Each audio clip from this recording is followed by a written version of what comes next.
Ahora al paro y a caballo. La decisión oficial de clausurar el diálogo y ante la sanción de los decretos que flexibilizan la relación laboral. Las centrales obreras realizan desde esta madrugada el 7º paro de la era Menem, sin movilización, que se prolongará durante toda la jornada.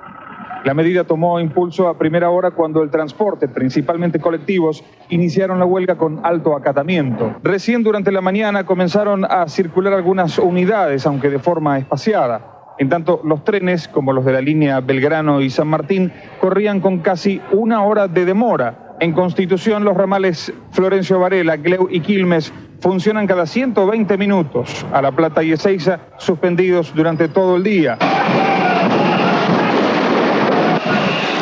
Los manifestantes, a su paso, fueron arrojando bombas de estruendo, en este caso dentro del ANSES. Y en este momento circulan por la City cordobesa.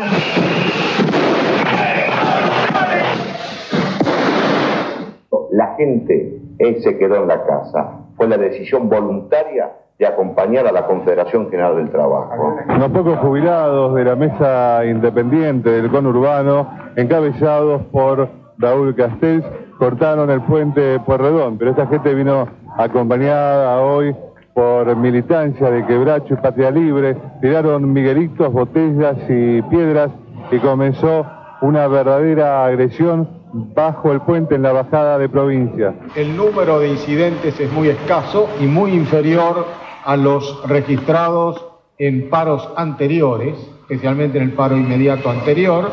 El nivel de acatamiento ha sido muy bajo, el nivel de adhesión ha sido escaso, según los datos elaborados por el Ministerio de Trabajo y Seguridad Social. En todo el país está en el orden del 27.96%.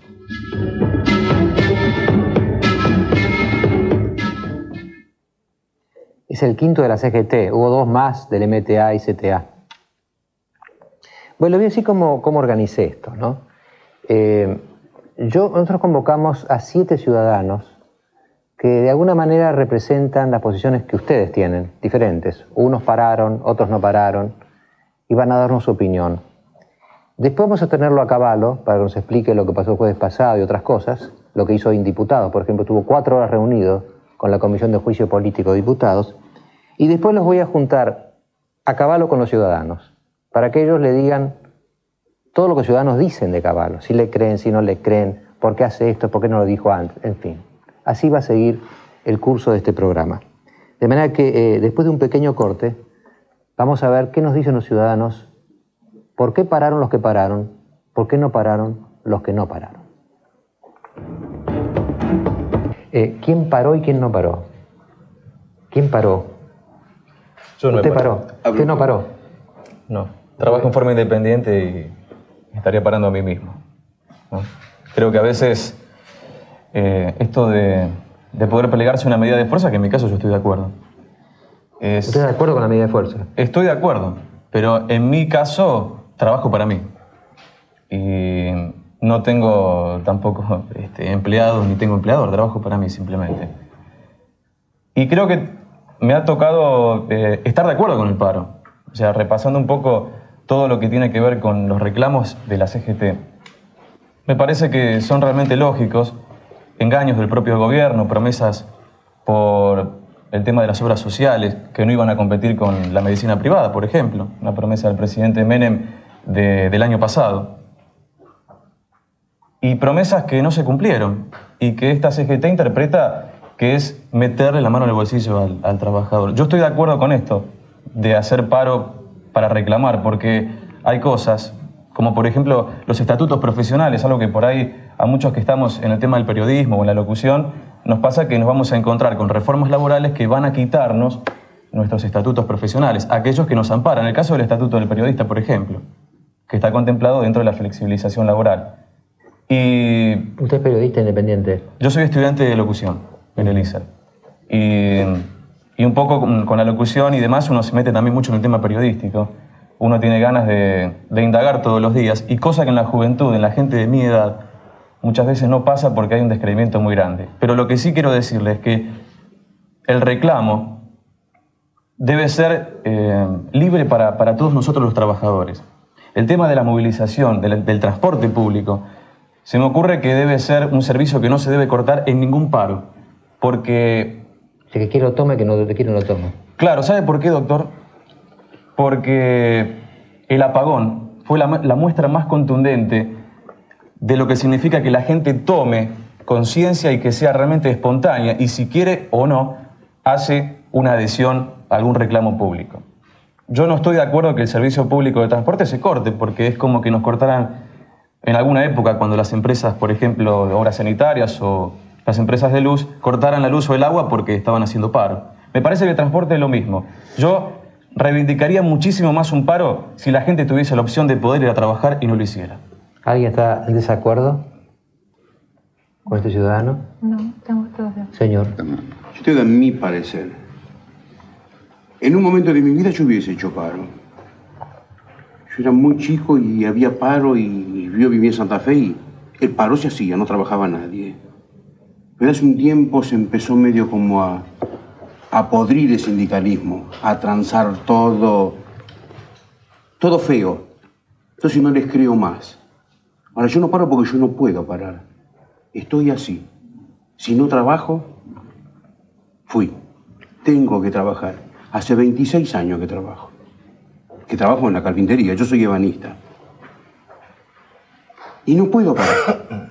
No puedo. Tengo que ir a la fuerza porque si no, el día que no trabajo, día que no lo cobro. Ahora, si la dirigencia sindical se hubiese ocupado como se ocupaba antes, estoy hablando hace muchos años, cuando uno creía en ello, yo no creo en ello. No creo ni en los sindicatos, no creo ni en los jueces, digamos en los sindicalistas y en algunos jueces. No creo en la justicia. Con el tema de Banco Nación, con un revuelo bárbaro, con el tema del PAMI. No creo, no les creo directamente. No les creo. No paro por eso, porque no les creo. Creo que el término, o sea, el significado se dice, no paro porque yo no les creo. O sea, no es que no paro. Al final me hizo un embollamiento. No, es decir que usted, si los dirigentes sindicales fueran creíbles, fueran para usted transparentes, usted quizá lo seguiría. Exacto, quizá lo seguiría. Ahora, bueno, estamos hablando del tema del paro. Y por eso no, y usted ve ahí, qué sé yo, al lado de mi carpintería hay un veterinario y hay un almacén, hay una bicicletería, trabaja todo el mundo, pero trabaja, tiene abierto. Porque la miseria es tan grande que acá estamos de paro todo el año. Es distinto, yo a veces veo las mesas las mesas que hace usted y hay gente que gana 10.000 pesos, 8.000 pesos, no tienen esos problemas.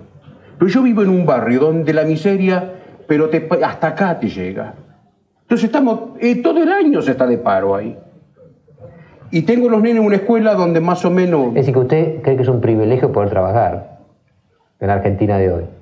Y ¿sabe quién trabajamos y lo que sabemos trabajar? Yo trabajo porque soy bueno para trabajar. Si no, no, pues yo tengo pilas de carpinteros que no tienen trabajo. Pero a montones. Que han venido a pedir trabajo a la carpintería por 5 pesos. Ahora, quiere decir que usted no para, pero eso no quiere decir que esté de acuerdo con el gobierno ni con la política económica. ¿Por qué voy a estar de acuerdo? Si usted va a agarrar un tornillo para poner una bisagra y el tornillo es chino. Cuando en Luján había 400... en la fábrica, una fábrica que se fundió, en Luján en una fábrica trabajaban 400 personas y se fundió clavo, chino, brasileño, serrucho, todo. Es otra Argentina, una Argentina fea, no me gusta esto. Yo soy argentino y vivo acá y de acá no me voy. Yo creo que esto es lo que le pasó un poco a todos, ¿no? Nadie está de acuerdo, nadie está contento con lo que está pasando en el país. Hay mucha gente que no tiene trabajo, hay mucha gente que tiene hambre, hay mucha gente que sale a pedir. Entonces, sí hay una desconformidad general, un descontento general de la gente. Yo no sé si la CGT convocando a un paro, si es realmente lo que necesitamos, un paro. Capaz no hay que perder la esperanza en el sindicalismo, que de última son los trabajadores organizados, ¿no? Quizás deberíamos salvar eso, ¿no? Salvar que hay todavía organizaciones de trabajadores que pueden llegar a adoptar una medida de fuerza. Está bien, sí, al sindicalismo, como a casi todas las instituciones de nuestro país, los cubre como un halo de corrupción, ¿no? Y eso es lo que nos confunde. pero más allá de eso, la situación en general es mala, ¿no? Y este paro era un poco un paro frente a la flexibilización, ¿no? Yo trabajo en un gremio que ya está flexibilizado, que es el gremio de la construcción, ¿no? En la construcción se trabaja cuando hay una obra, cuando hay trabajo. Cuando no, las empresas paran y los albañiles quedan sin trabajo, ¿no? Hasta que empiece otra vez. Es discontinuo. Claro. Esta flexibilización no nos sirvió para tener ni mejores condiciones de trabajo ni más trabajo. Al contrario, ¿no? A veces hay albañiles que se pasan todo el día esperando para ver si ese día van a trabajar y no trabajan, ¿no? Y al otro día van otra vez y esperan todo el día y tampoco se trabaja, ¿no? Y capaz se pierde mucho tiempo, el boleto, ¿no es cierto?, de ir al lugar de trabajo a esperar. Creo que la flexibilización no sirvió en la construcción y me parece que no va a servir. Parar capaz por eso, parar por la situación general del país, pero sí, está este tema tan confuso del sindicalismo, ¿no? Cuando yo dije que cada uno representaba 7 millones, usted me dijo que usted representaba a solo 3 millones. Claro. Pero a 3 millones muy especiales. 3 millones muy especiales, porque yo, gracias al invitado de esta noche, hace 1 año y medio que estoy sin trabajo. Entonces yo, lamentablemente, no pude parar hoy porque hace 1 año y medio que estoy haciendo paro.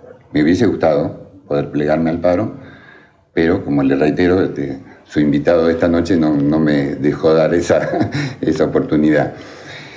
Ahora, respecto al paro, bueno, yo estoy de acuerdo con el paro. Lo que no estoy de acuerdo es, como acá han dicho otros integrantes de la mesa, con los dirigentes, ¿no? De algunos gremios que un caso que usted lo sabe perfectamente es que mientras mataban a un operario en Tierra del Fuego, Lorenzo Miguel jugaba al golf con menos, ¿no? Entonces me parece que la dirigencia gremial ya está un poquitito gastada. ¿Cómo se combina esto de que la gente, o muchos de ustedes están de acuerdo con el paro, pero no con los que convocan al paro?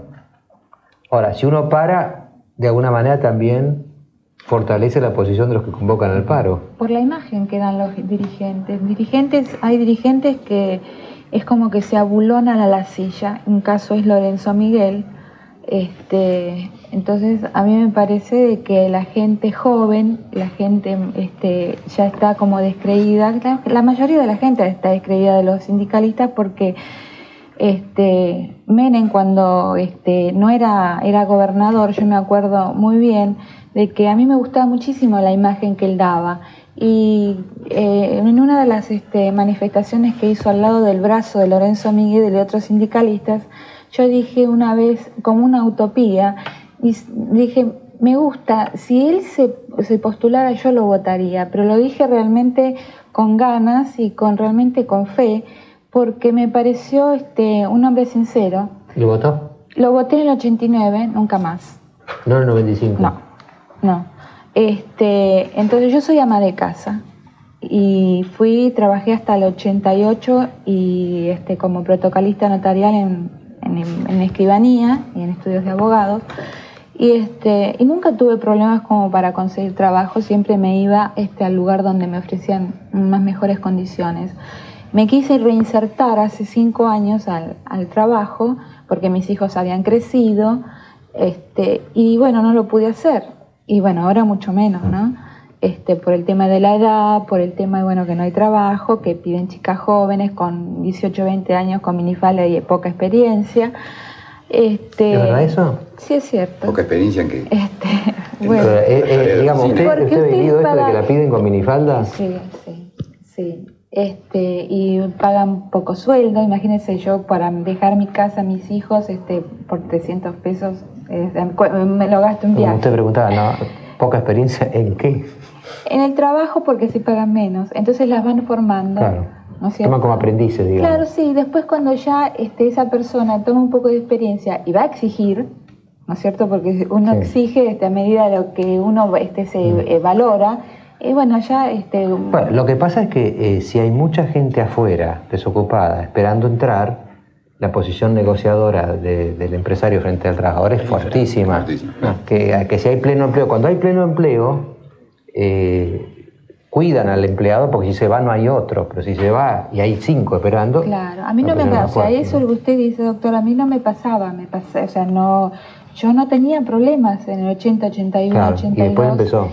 Sí, después empezó. Entonces, y bueno, yo como ama de casa, y al manejar las finanzas de un hogar, uno sabe lo que cuesta mantener un nivel de vida, o sea, porque los ingresos no son los de antes, y bueno, el chico sigue gastando zapatillas, hay que mandarlo al colegio, bueno, y lo que se supone que es una distracción, como darle plata para que vaya al video, o para que vaya al cine, o para que vaya a bailar, no es un gasto superfluo, Claro, es una necesidad, la... es parte de la necesidad que tienen los adolescentes.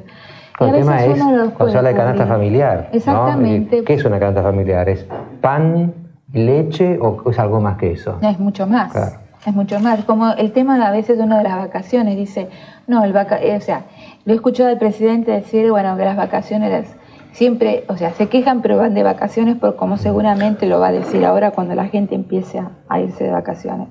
Pero es una necesidad, incluso para la gente como yo que trabajo en mi casa, o sea, que estoy en mi casa y me dedico Todos a mi casa. necesitamos descansar. Entonces necesitamos, por supuesto, desenchufarnos un poco. Está dentro del sueldo. Claro, es un sueldo que nosotros como amas de casa no tenemos. Nosotros que somos full time. Sí, no está. Usted sabe que, dicho sea de paso, hay un economista norteamericano, Gary Becker, premio Nobel, que hizo el estudio de lo que produce el ama de casa en la casa. Porque eso no está en el Producto Bruto, no está integrado en la producción. Y es fenomenal lo que produce la mujer en su casa. Digamos que no está contabilizado porque nadie le paga por eso, digamos, ¿no? Pero eso tiene un enorme valor económico, educacional, y no está computado. Y como no está computado, no existe. Le voy a hacer un comentario. A los primeros tiempos, cuando yo dejé de trabajar para dedicar a criarme a mis hijos, yo, por ejemplo, me decían en la calle, me hacían alguna encuesta y me decían profesión, y yo decía ama de casa. Pero ya como vergüenza, casa, ¿no? Como que... Es como que no hacen nada. Claro, ama de casa. Ama de Entonces, casa hasta que eso me llevó a muchas veces pozos depresivos, decir, pero, o sea, yo he trabajado a los 16 años, o sea, que trabajé toda mi vida. Entonces, yo me sentía bastante mal. Ahora, después de ese pozo que uno toca a fondo y resurge, empecé a valorar las cosas de mi casa. Dije, no, después ahora con mucho orgullo, cuando las chicas me hacen encuestas por la calle, y digo, ama de casa, y lo digo con Pero mire, total no hay ninguna orgullo. tarea, Porque no hay ninguna tarea más digna que educar a los seres humanos, que formarles el alma.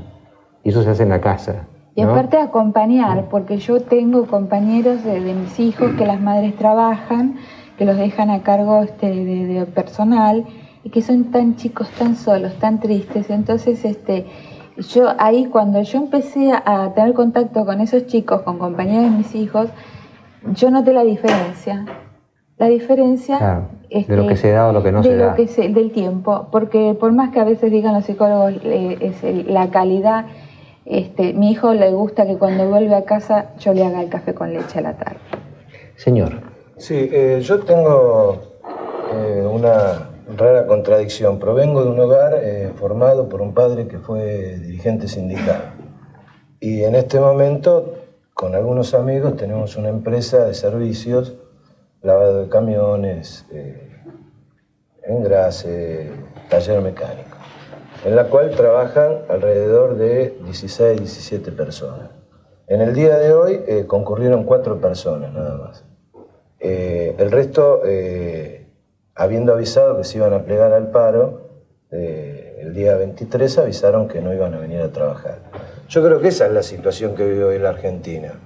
Desde mi condición hoy circunstancialmente de empresario, en primer lugar comparto tanto la decisión de las 12 personas que no vinieron, porque creo que en realidad no se ponen a pensar si tienen o no dirigentes que le representan correctamente sus intereses, sino que en realidad lo que están discutiendo, reclamando, participación en el reparto que le corresponde a cada argentino que vive en esta tierra. Pero también, por otra parte, a aquellos que vinieron a trabajar, les cabe, porque algunos de ellos me lo dijo, el miedo a ver si pierden la fuente de trabajo. Es decir, cada vez vemos desarrollarse más ruptura del diálogo entre elementos esenciales que a mi gusto son tanto la parte empresarial, la parte trabajadora y la parte del gobierno. Hoy lo que está roto es el diálogo. El diálogo no en función de componendas, sino de buscar soluciones adecuadas a los intereses de cada sector. Claro, lo que pasa es que para dialogar hace falta empezar por reconocer la realidad, lo que dice el otro, y que el problema existe. Si me dicen el problema no existe, ¿de qué hablo? Obviamente. No hay problema. Bueno, yo lo que quiero decir con esto, doctor, es que creo que esta es la realidad. Cuando yo marco, es decir, yo escuchaba acá al amigo decir el tema del transporte público. También hay una contradicción ahí que yo me pongo a pensar, que es el trabajador que está en una empresa de servicio público, ¿es trabajador o no es trabajador? ¿Sufre o no sufre lo que sufre el resto de la gente que para porque está reclamando algo? Entonces, desde ese punto de vista, cuando se reclama desde el punto de vista que los servicios públicos deberían funcionar, yo creo que debería haber guardias elementales como en los hospitales. Tal cual, porque el trabajador que está arriba de un colectivo es tan trabajador como el que está al lado de un torno o que está en una carpintería. Es decir, lo que me parece que la discusión no pasa si los dirigentes sindicales están bien o están mal. Creo que pasa por la necesidad que tiene cada trabajador de hacerse escuchar. Creo que un instrumento para hacerse escuchar es el paro. Señor. Bueno, yo estaba pensando en esto porque también fue la contradicción que nosotros tuvimos cuando tuvimos que tomar la decisión. Nos sentamos así a charlar para ver, digamos, esto que vos decías recién. Los dirigentes sindicales no nos representan. En más de un momento los tenés mirándote de enfrente, pero por otro lado tampoco estamos con la flexibilización laboral.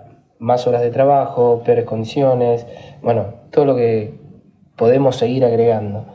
Entonces, este es un tema que me parece que surca a toda la clase trabajadora, porque por un lado, si yo paro... No querría ir con ellos, pero son los que hay. Claro. Y si no voy con ellos, no me expreso. Yo sé que se está discutiendo las obras sociales, a ver cuánto me dan, cuánto mordo, y no se está discutiendo la flexibilización laboral, que alguien bien dijo por acá, estamos flexibilizados hace bastante rato. Entonces, hoy sí, sacan el cartel, estamos por la flexibilización, vamos adelante. ¿Cómo? Y antes no. Entonces, esto pasa, tampoco me gustaría mañana levantarme diciendo que nadie paró, estamos todos de acuerdo con el gobierno.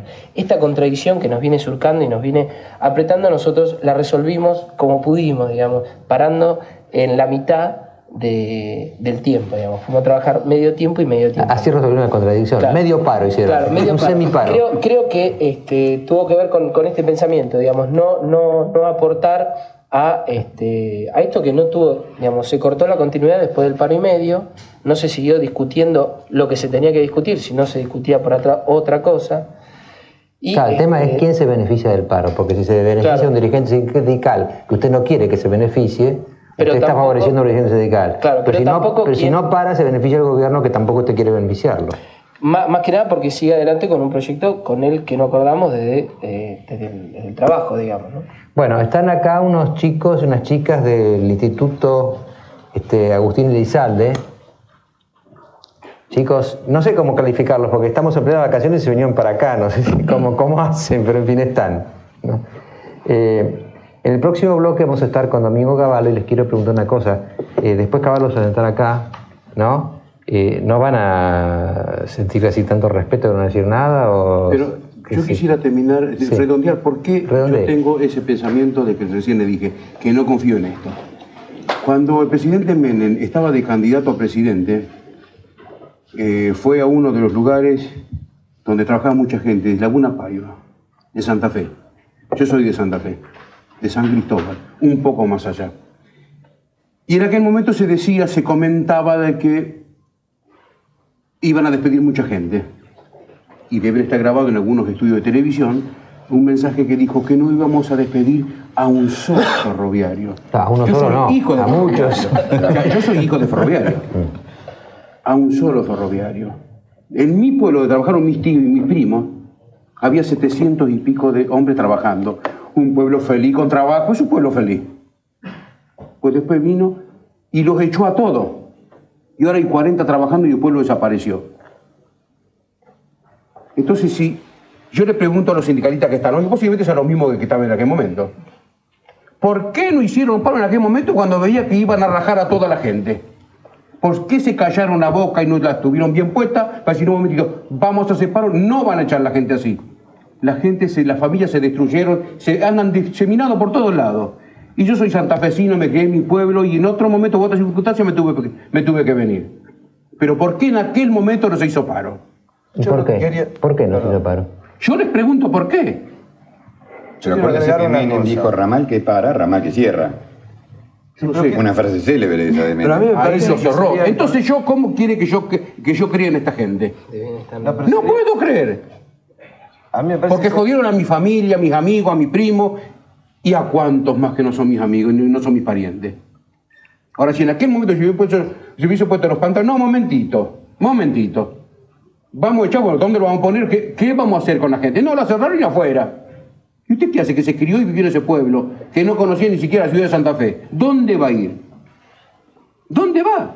Ahora, perdón, hay una cosa, ¿no? No podemos dejar de creer en las organizaciones sindicales, en la capacidad de los trabajadores. De los dirigentes. Perfecto. Porque si no, porque hay jueces corruptos, dejaríamos de creer en la justicia. Y porque hay políticos corruptos, dejaríamos de creer en la democracia. Entonces, podemos dejar de creer en los dirigentes, pero no en la capacidad de organizar. Rapidito porque se acaba el bloque. Cada vez que hay un paro, lo primero que se trata de decir es cuál es el rol del dirigente sindical. Lo que es cierto que desde otro punto de vista el rol del dirigente sindical emana de las estructuras orgánicas que tiene el sindicalismo. Y si yo fuera afiliado a un gremio, estaría o no de acuerdo con ese sindicalista, me opondría o lo apoyaría en función de cómo representa. Pero yo le hago una pregunta. ¿Usted cree que hay democracia en los sindicatos? Perdón. ¿Usted cree que hay voto libre? Por ejemplo, yo veo que hay dirigentes que ganan siempre y ganan. Como, esto es raro. No. Y es lista única. Y lista única. Entonces, ¿cómo es la cosa?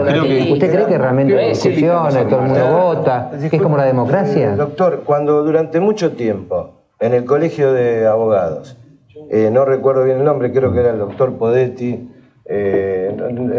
por ahí me falla la memoria, sistemáticamente durante muchos años ganaba la misma lista también.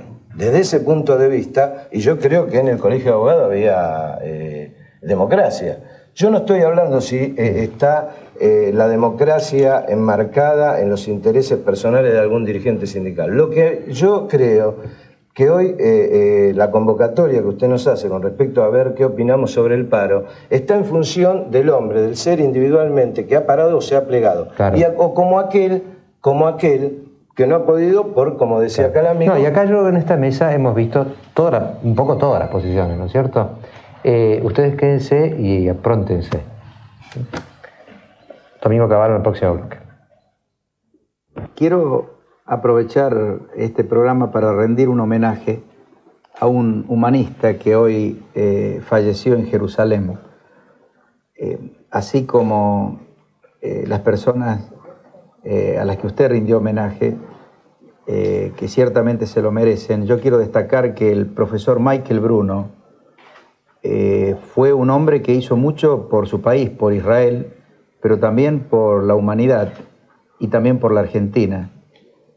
Un economista brillante, alguien que si hubiera trabajado para los bancos o para empresas podría haber ganado millones de dólares, pero prefirió ser profesor universitario, luego aceptó ser presidente del Banco de Israel y es quien implementó, además de ser el virtual autor intelectual del plan Shekel, el plan que estabilizó la economía israelí, en la misma época que aquí se aplicaba el plan austral, pero ellos con un éxito que perdura.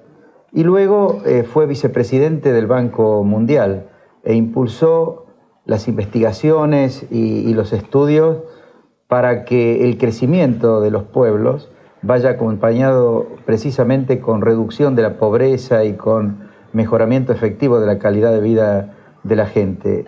Como muchas veces se dicen que los economistas piensan en los números y no en la gente, yo quiero destacar que el profesor Michael Bruno era un gran humanista, un hombre que pensaba en la gente y estuvo aquí en la Argentina varias veces. La primera vez vino a Córdoba a una reunión que yo organicé hace más o menos 10 años, pero luego volvió, dio conferencias para recaudar fondos para los amigos de la Universidad de Tel Aviv.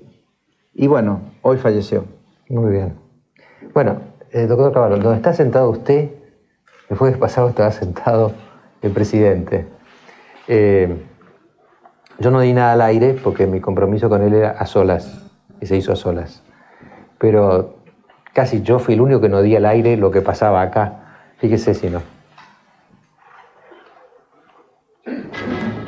La polémica entre Menem y Cavallo se trasladó anoche a los estudios de Canal 9, donde estuvieron casi frente a frente. El presidente participaba de una entrevista junto a Mariano Grondona y allí se presentó imprevistamente el exministro en los estudios para polemizar.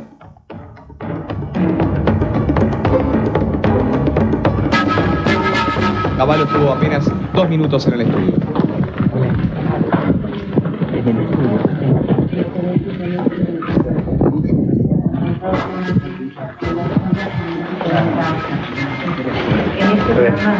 Porque el presidente Menem no quiere... ¿Cuál es el motivo de su presencia? Quería decirle algo al presidente Menem, corregirle una inexactitud bastante importante para el país, pero no me han dado derecho a réplica. ¿Cuál es la inexactitud, señor Cavallo? En su momento lo voy a decir, se la quiero decir en la cara al presidente Menem, para que los argentinos vean quién miente y quién dice la verdad. Eso es lo que quiero, pero esta noche no me dejaron enfrentarme a las cámaras con el presidente Menem. ¿Tiene que ver con Parino esto? Tiene que ver con la lucha contra la corrupción, tiene que ver con la lucha contra las mafias, tiene que ver con los inocentes que están presos, tiene que ver con los derechos humanos, tiene que ver con el respeto de la libertad y de la justicia en la Argentina. Doctor Cavallo, ¿usted cree que esto es exclusivamente porque está pautado la presencia del presidente o porque efectivamente el presidente Menem no quiso hablar con usted? El presidente Menem no se anima a mirarme en la cara, eso es lo que pasa. Y la gente, los argentinos deberían saber que el presidente Menem no se anima a mirar en los ojos de quien fue durante 7 años su ministro, porque le dice verdades y no le permite que le hable al pueblo argentino con mentiras.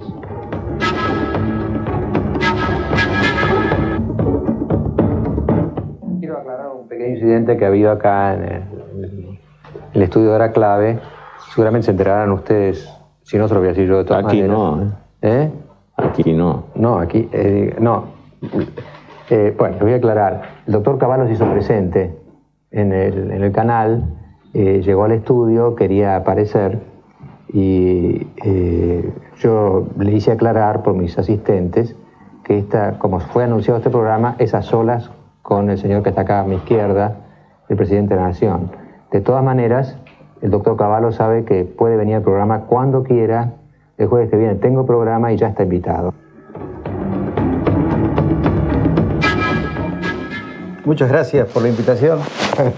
Aquí está usted. Ahora me explica un poco qué hacía el jueves pasado usted acá. Bueno, vine tantas veces acompañando al presidente Menem, pero a mí me sorprendió tanto lo que él dijo sobre la justicia, lo que estaba diciendo. Dijo que tenemos la mejor justicia del mundo.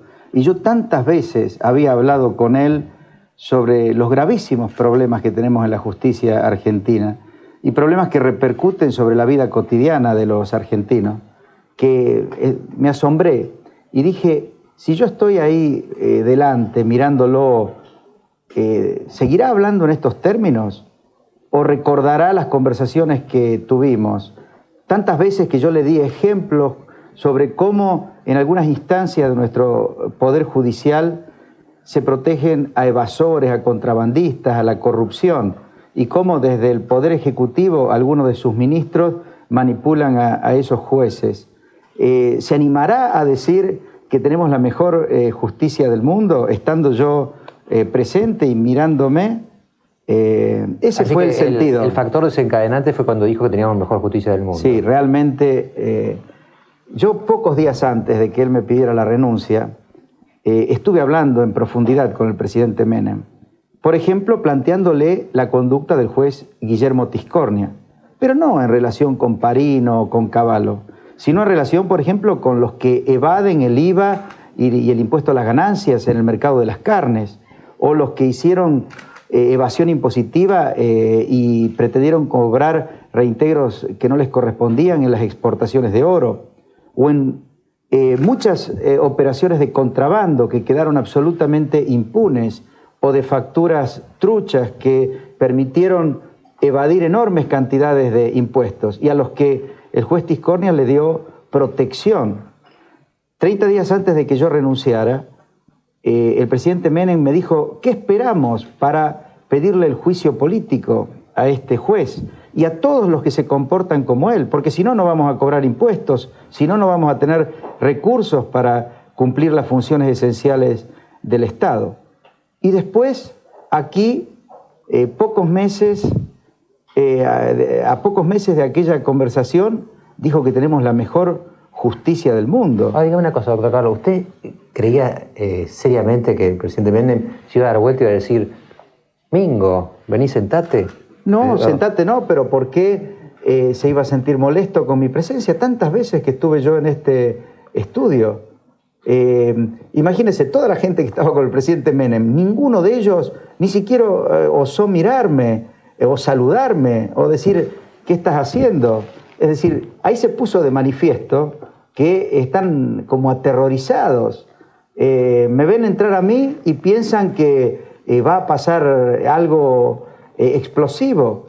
¿Cómo va a pasar algo? Si tantas veces yo le alerté al presidente Menem de los errores que estaba por cometer, los errores que le sugerían algunos de sus colaboradores, y gracias a que yo se lo alerté, no cometió esos errores y tomó muchas veces, las más de las veces, buenas decisiones, incluidos temas relacionados con la justicia. Ahora, al mismo tiempo, usted dice, cuando usted entró, una ola de terror, ¿no? Pero cuando usted... ¿Pero por qué me tienen tanto miedo? No sé. Simplemente porque digo la verdad, porque me animo a decir cosas que otros esconden. Que hay jueces, protectores de corruptos, evasores y contrabandistas, es una cosa muy clara. Lo ha dicho un juez, el juez Cruciani, lo ha dicho creo que aquí en este programa, y después no lo dejaron hablar más. Él dijo que en todo este sistema de evasión impositiva y aduanera que existe en la Argentina, hay niveles intermedios de la DGI, de la aduana y miembros de la familia judicial. Más claro, échale agua. Y sin embargo, a este juez no lo dejaron hablar. Pero este juez está diciendo la verdad. Después que usted estuvo y sembró esa sensación así, usted se retiró, y yo voy a dar mi testimonio. Acá había como, no sé, 80 periodistas, cameraman. Se fueron todos atrás de usted. Quedamos el cameraman, el presidente y yo, y algún colaborador. Quedamos 4 personas en el estudio 5. Esa es la verdad, pero no la historia oficial, porque lo que comentaron los ayudantes del presidente es que yo pasé totalmente desapercibido, que nadie me prestó atención, que nadie respondió a lo que yo estaba haciendo. Ahora, entonces viene la otra interpretación que es más picaresca, digamos, ¿no? Usted robó cámara, es decir, al día siguiente los titulares ya no eran la entrevista con el presidente Menem, sino lo que había hecho Cavallo durante la entrevista del presidente Menem. ¿Se dio cuenta que los titulares fueron para usted, no para el presidente? Bueno, pero esa no fue mi pretensión. En realidad, yo quería ver si el presidente seguía diciendo las cosas que yo le escuché por la cámara, sobre la justicia, sobre todo, estando yo presente. Y además, pude constatar algo. No quieren que yo hable, por ejemplo, en el Congreso de la Nación. Me habían citado, porque yo había pedido que me invitaran, a la reunión, a la comisión investigadora sobre la aduana paralela. Iba a ir el lunes de esta semana. Y Corach llamó al presidente de la comisión y le dijo que por favor no me invitaran. Tampoco querían que fuera a la comisión de juicio político y hoy estuve 4 horas. Es muy importante que funcione la comisión de juicio político porque es la única que puede remover tanto a ministros del Poder Ejecutivo como a jueces, por ejemplo, o fiscales que no cumplen con yo su tengo deber. una interpretación, yo me estoy volviendo como psicoanalista con todas estas cosas que pasan acá en este programa, ¿no? Y yo tengo una interpretación que se voy a someter después del corte. Yo tengo la sensación de que usted está como en una campaña como de expiación pública, como que está yendo a la gente, va y le dice no soy ladrón, se expone ante ella como si le pidiera perdón por algunas cosas. ¿Después me lo contesta? ¿Cómo no? ¿Cómo no? De Cavallo.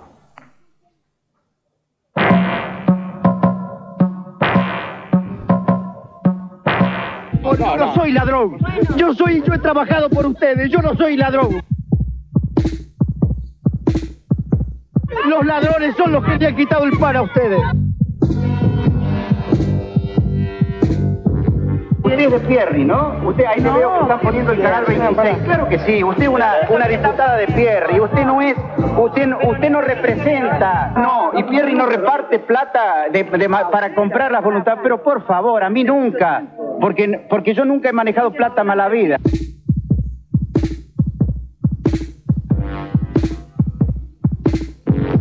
Bueno, ahora están investigando mi conducta. El juez Urso ha enviado a que me investiguen a ver mis antecedentes familiares, mi estilo de vida, porque parece que quieren instalar que soy loco. El presidente Menem, para que le manejara primero las relaciones exteriores y luego la economía del país, eligió un loco. El presidente puede manejar los tiempos como él crea conveniente. A lo mejor él tiene decidido echarlos a estos delincuentes, pero todavía considera que no es adecuado. A lo mejor el mismo hecho de que yo esté hablando tan claramente sobre esta gente, en la interpretación política del presidente, le dificulta el sacárselos de arriba. Los argentinos deberían saber que el presidente Menem no se anima a mirar en los ojos de quien fue durante 7 años su ministro. Realmente me avergüenza haber sido ministro en este país. No lo he podido ver al licenciado Parino. La actitud del juez, del ministro del Interior, del director de Migraciones, de la Policía Federal, es absolutamente vejatoria de los derechos humanos. Me avergüenza haber sido ministro en este país. Explicado con detalle una serie de temas muy importantes para la gente.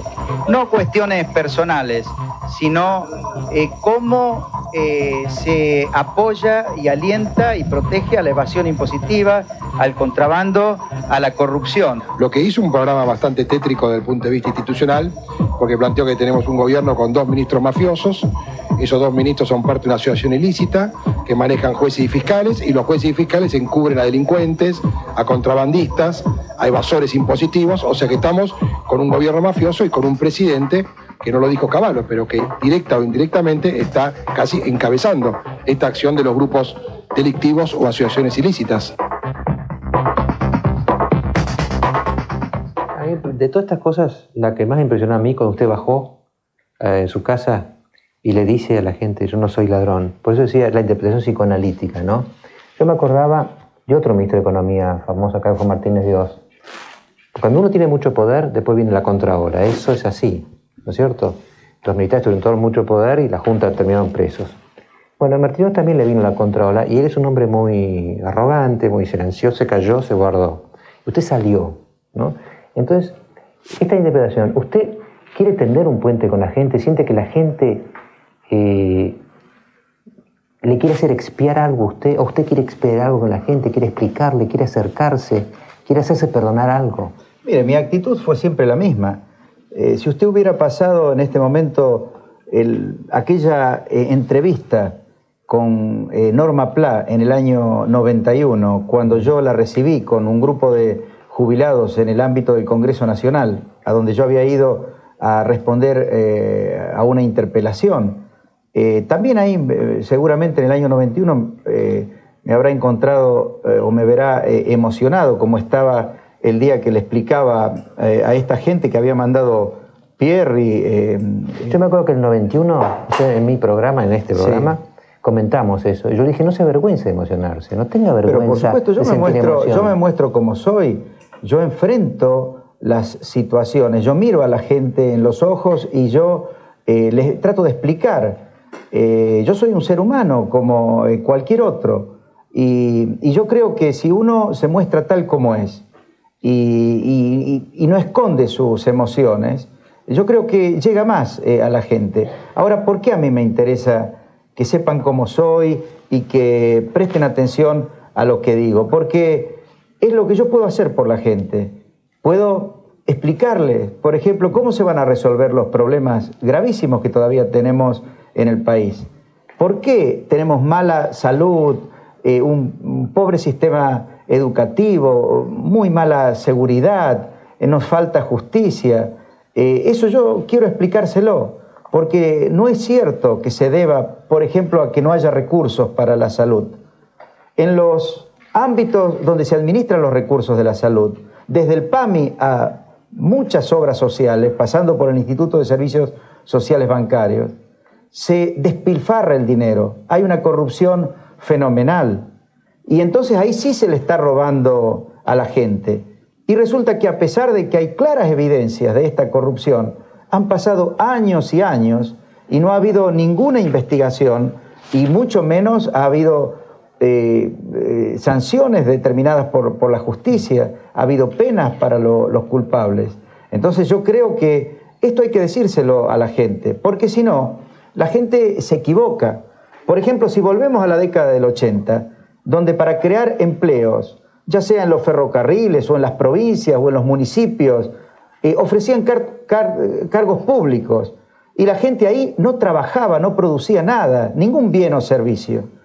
La señora que habló, que es ama de casa, aunque ella no cobró como ama de casa, estuvo trabajando, estuvo produciendo, estuvo educando a sus hijos. Eso es trabajar, aunque no cobre ingresos. Mientras que si le crean un empleo público, por ejemplo en una municipalidad, y está todo el día de brazos cruzados, está recibiendo un ingreso, es como un subsidio a la desocupación, pero no está trabajando, no está produciendo ningún bien ni ningún servicio. Por eso en la década del 80 se crearon 1 millón de empleos. En teoría, el Producto Bruto, es decir, la suma de los bienes y servicios del país, cayó en 10%. ¿Qué quiere decir? Que los empleos que se creaban no eran puestos de trabajo, eran lugares donde la gente conseguía una especie de subsidio de desempleo, pero no trabajaba, no producía bienes y servicios.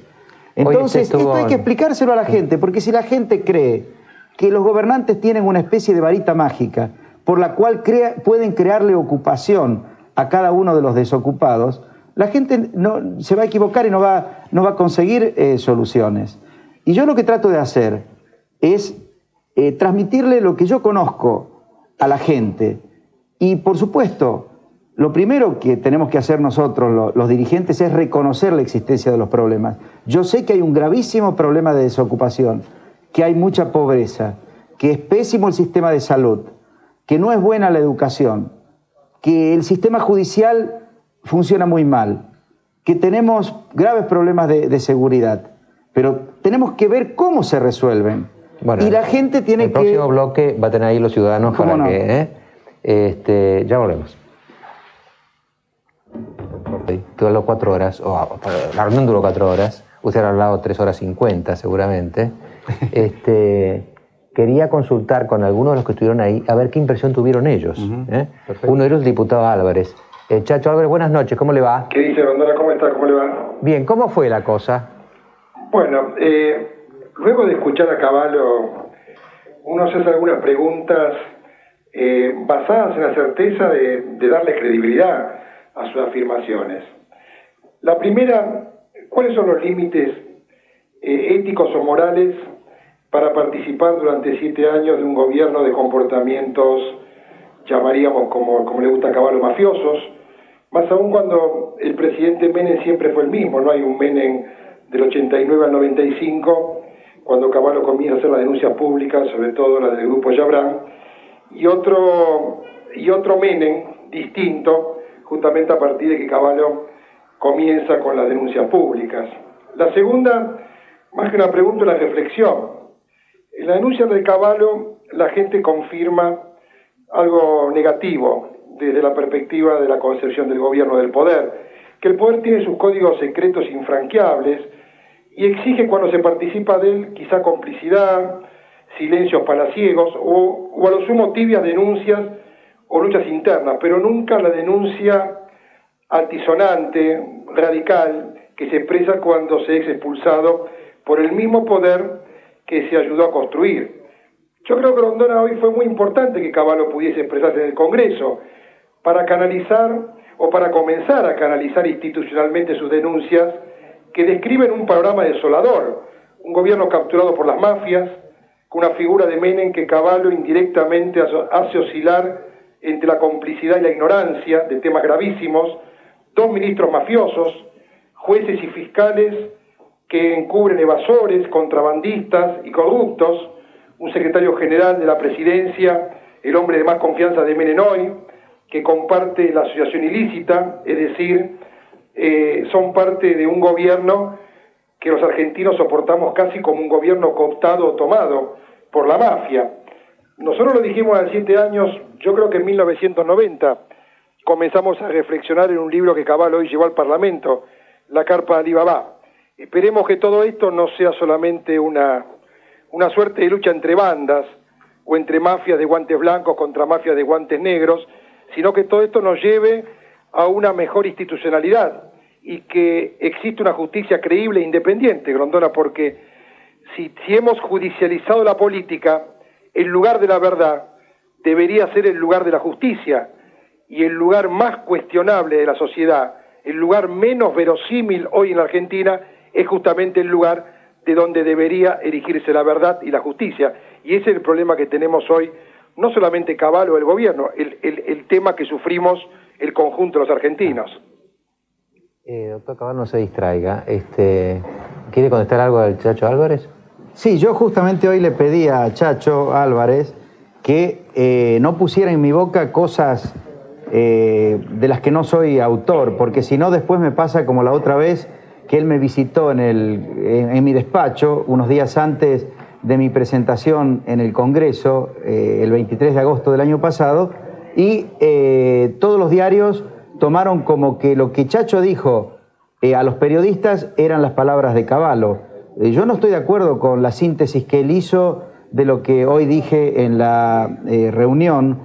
Sí me dieron la oportunidad de seguir sosteniendo las mismas cosas que yo sostuve como ministro, porque yo no he cambiado de discurso. Lo que pasa es que antes lo planteaba en las reuniones de gabinete, se lo decía a Menem en las reuniones que tenía con él, lo decía en el ámbito del Congreso Nacional cuando iba como ministro interpelado. Debe haber una, o sea que ha habido una continuidad perfecta en lo que yo dije. Difícil, ¿no? Una zona gris difícil cuando uno está dentro de un gobierno. Tiene, evidentemente, lealtades que no son las mismas cuando uno está fuera del gobierno. Es decir, mientras yo estuve adentro del gobierno, las cosas que le sugería Hassan o que le sugería Corach al presidente, en todos los temas que eran de mi área de competencia y muchas veces en temas de las áreas de competencia de esos mismos ministros, el presidente las resolvía como yo le sugería. Al presidente yo lo ayudaba a no cometer errores gravísimos. Y yo creo que ahora yo lo puedo seguir ayudando, porque no veo que haya nadie dentro del gobierno que se anime al presidente a decirle estas mismas cosas que yo le digo. Lo que pasa es que antes lo hacía en las reuniones de gabinete, lo hacía en el Congreso Nacional, las muchas veces que fui, lo hacía en los ámbitos institucionales que correspondían a un ministro del Poder Ejecutivo. Ahora lo hago como un ciudadano y en buena hora que me reciban en la Comisión de Juicio Político y yo voy a aportar, como aporté hoy, evidencias muy importantes sobre los problemas que tenían y que tienen estos ministros que le dan malos consejos al presidente. Chacho, ¿quiere cerrar un poquito? Sí, un segundo nomás. La primera, Cavallo se enojó porque yo dije que él había dicho, cuando nos encontramos con el tema Yabrán, que él había dicho que había mafias enquistadas en el poder. Vaya, si están enquistadas en el poder la mafia. Tanto es así que hoy reconoce que hay 2 ministros y un secretario general que participan de una asociación ilícita. Es decir, están más que enquistadas en el poder. O Cavallo no quería decir en ese momento que las mafias estaban enquistadas en el poder. ¿Por qué no decía en ese momento que las mafias estaban enquistadas en el poder? Si tenemos 2 ministros y un secretario general. Chacho, yo decía, vos dijiste que las mafias estaban enquistadas en el gobierno. Bueno. Esa fue la expresión que salió en todos los diarios. Bueno. Y yo expliqué que estaban enquistadas en todos los ámbitos de la estructura de poder de la sociedad argentina, incluida la justicia, el Parlamento en los distintos partidos políticos, no en el tuyo precisamente, además también en los ámbitos del principal partido de oposición y, por supuesto, en el poder ejecutivo. O sea, yo dije que controlaban muchas voluntades en toda la estructura de poder, pero no mafias enquistadas en el gobierno, que fue lo que yo nunca dije, porque justamente las mafias copan a los distintos partidos políticos, a las distintas áreas del poder de una sociedad, los distintos poderes, el judicial, el ejecutivo, el legislativo. Bueno, ¿algo más, Chacho? No, es difícil entender ahora que no están enquistadas en el gobierno si tienen nada más y nada menos que 2 ministros y al secretario general de la presidencia. Entonces, hoy están profundamente enquistadas en el gobierno. Y después una cosa que bueno, pero no solo en el gobierno, Chacho, ese es el tema. No solo en el gobierno, bueno, también en la oposición. Yo respeto de Cavallo que él no puede decir determinadas cosas, pero su planteo tiene cierta ingenuidad, entre comillas, porque él nos quiere decir que el presidente Menem, que conoce la situación del juez Tiscornia, que encubre evasores, que conoce la actitud del doctor Coras, que maneja a los jueces por teléfono como el juez Bonadío, que conoce al juez Hassan, que maneja al juez Tiscornia por teléfono, que el presidente Menem es una figura neutral en esta especie de pelea, que el presidente Menem es una figura inocente, mal informada, desinformada, que no está comprometida con lo que se hace. Yo entiendo que la estrategia de Cavallo apunta quizás en esta etapa, según cómo evolucionan los acontecimientos, a salvar la figura del presidente Menem. Pero en todo su planteo de cuán fuertes están las mafias enquistadas en el gobierno nacional, es muy difícil que la sociedad, que la mayoría de nuestro pueblo, crea en la inocencia, entre comillas, del presidente Menem sobre este dispositivo del cual Cavallo se siente víctima privilegiada. Y le digo, y una cosa más y termino, yo le dije a Cavallo hoy con todo respeto y con una forma cuidadosa, él ayudó a constituir este diseño institucional. Él le dio una mayoría al justicialismo que hoy está en el Parlamento que le impide a él ir a una comisión de juicio político en plenitud. Es decir, hoy él también, del 91 al 95, ha ayudado a constituir esta justicia que lo tiene él como víctima, porque del 91 al 95 no se decía que la justicia la manejaban por teléfono los sucesivos ministros de Interior. Entonces, es victimario y es víctima, y eso es lamentable. Esperemos que la gente no acepte participar de un poder con los niveles de corrupción que tiene en la Argentina el poder menemista. Gracias, Chacho. Buenas noches. Gracias a usted. Hasta luego. Doctor Cavallo. Bueno, Chacho también ayudó a construir el poder que tiene el presidente Menem, porque él en el año 89 hizo campaña dentro del justicialismo. Y por otro lado, yo creo que yo al presidente Menem lo ayudo, lo sigo ayudando como cuando estaba en el gobierno, a que no cometa errores, porque le digo las cosas tal como son, me animo a decirle cosas que otros esconden. Doctor Cavallo, está el diputado Pierri. Bienvenido. Bienvenido. Por supuesto, le voy a decir en la cara las cosas que he dicho en la reunión. ¿Usted acepta que se siente con usted? Por supuesto, me parece muy bien que se siente. Yo aclaro que así como no invité a Cavallo el jueves pasado, tampoco invité a Pierri este jueves. Pero si usted acepta sentarse, bienvenido. Muy bien. Así van a haber dos modelos de la política argentina. Vamos a saludar al diputado Pierri, vamos a un corte y después seguimos. Adelante, diputado Pierri. Tranquilo.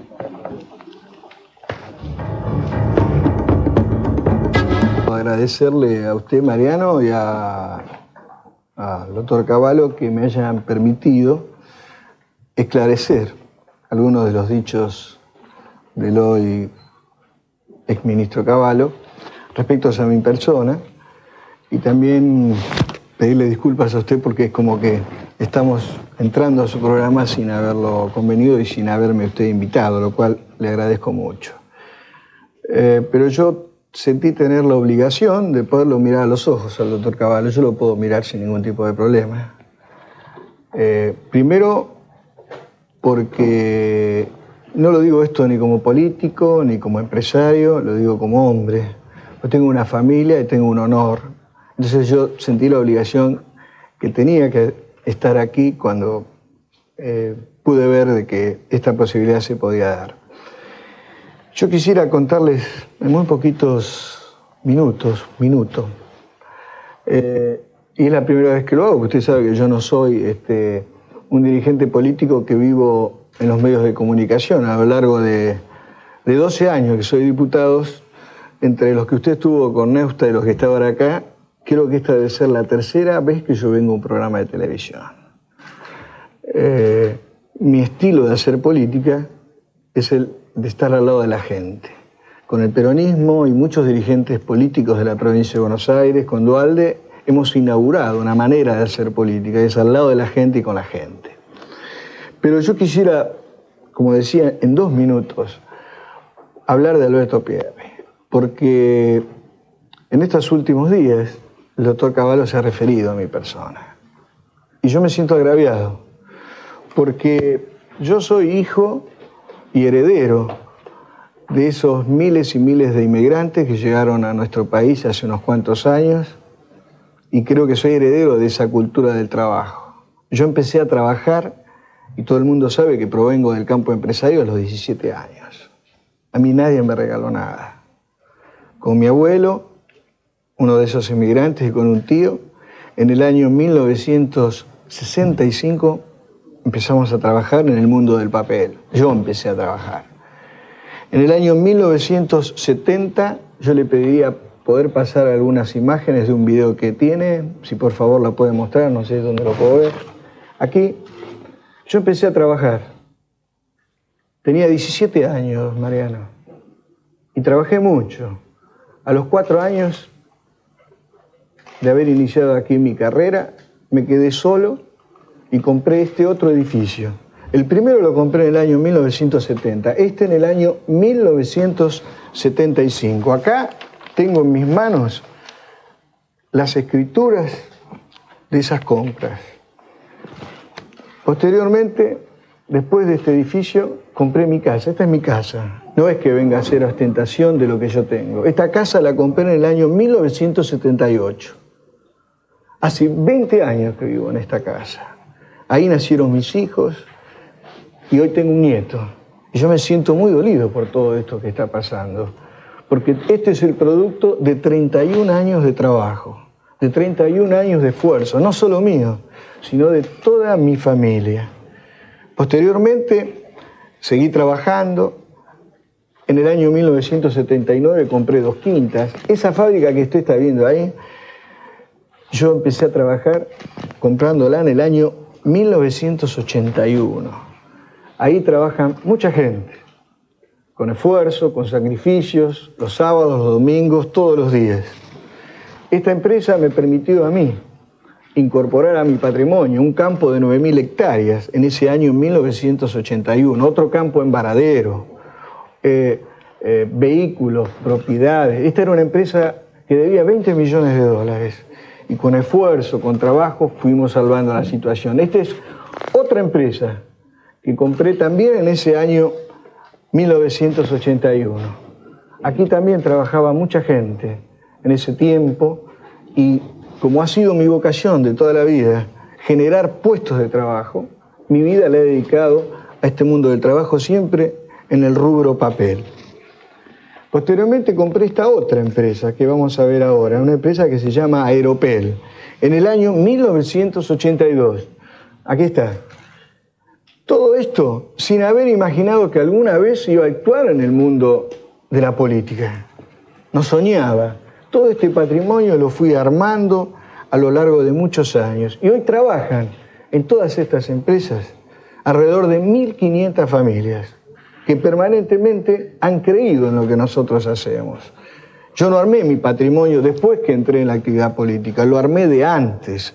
En todo caso puedo decir que mi vida económica o mi posición económica, este es un edificio que lo compré en el año 1982. Aquí están las escrituras, Mariano, un edificio de 12.000 metros cuadrados. Aquí están las escrituras y no he vendido una sola propiedad de todo lo que yo fui adquiriendo con mi familia y con mi esfuerzo. En el año 1990 se nos ocurrió hacer lo que han hecho 2.000 pequeños y medianos empresarios. Se nos ocurrió poner un canal de cable.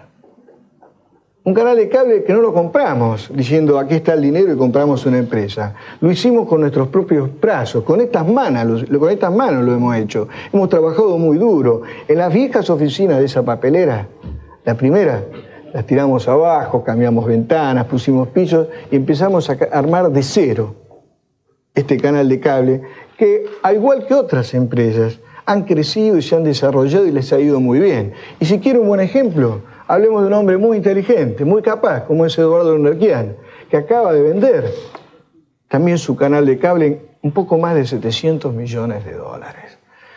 Hace 2 años, y con esto termino, un buen día, un amigo que yo no quiero mencionar, pero que también creo que es amigo de ustedes, me llamó y me dice: Alberto, he hecho un estudio de prefactibilidad de una empresa que está en Tucumán, de una fábrica de papel. Me gasté $40.000. Me dice: pero yo no entiendo de papel.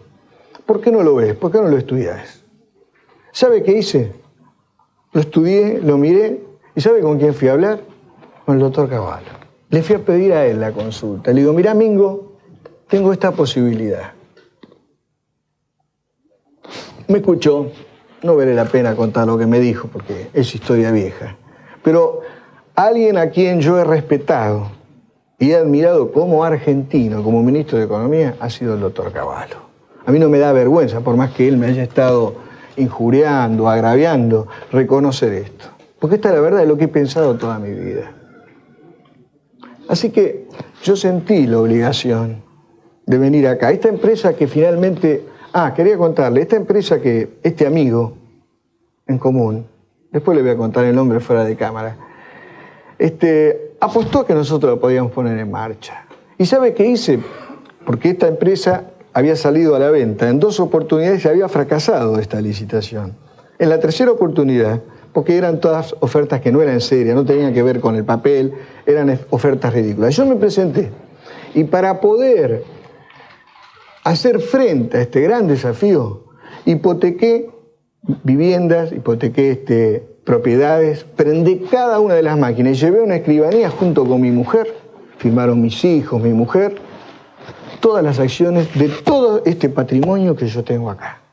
Nadie me regaló nada, no me dieron tasas como pueden acceder las multinacionales al 7 y al 8%. Accedí al crédito del 14,5%, del 15%, que lamentablemente tenemos que pagar aquellos que no tenemos un patrimonio multinacional. Ese es el crédito que pagan las empresas argentinas. ¿Esa empresa era Papel de Tucumán? Papel de Tucumán. Esa empresa hoy está trabajando, está dando su pelea, trabajan 500 personas. Y yo tengo la enorme responsabilidad, desde hace 31 años, de haberme dedicado toda una vida a todo esto.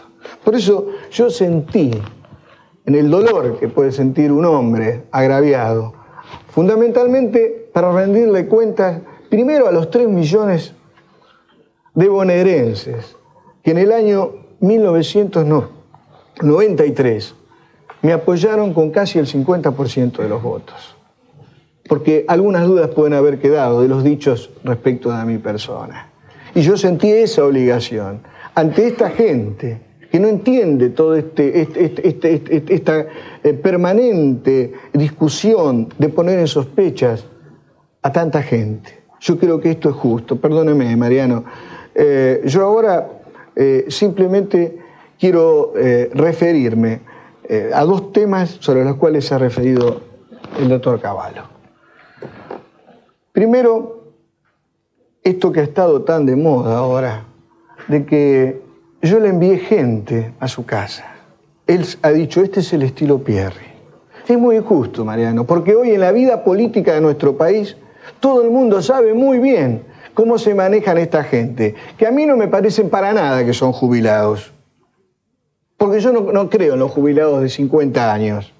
Los jubilados son los que están en la casa, los que no le alcanza para comer a fin de mes. Los que tienen necesidades serias para comprar un remedio, no los que andan paseando en micros. Para mí estos son mercenarios, no tienen nada que ver conmigo.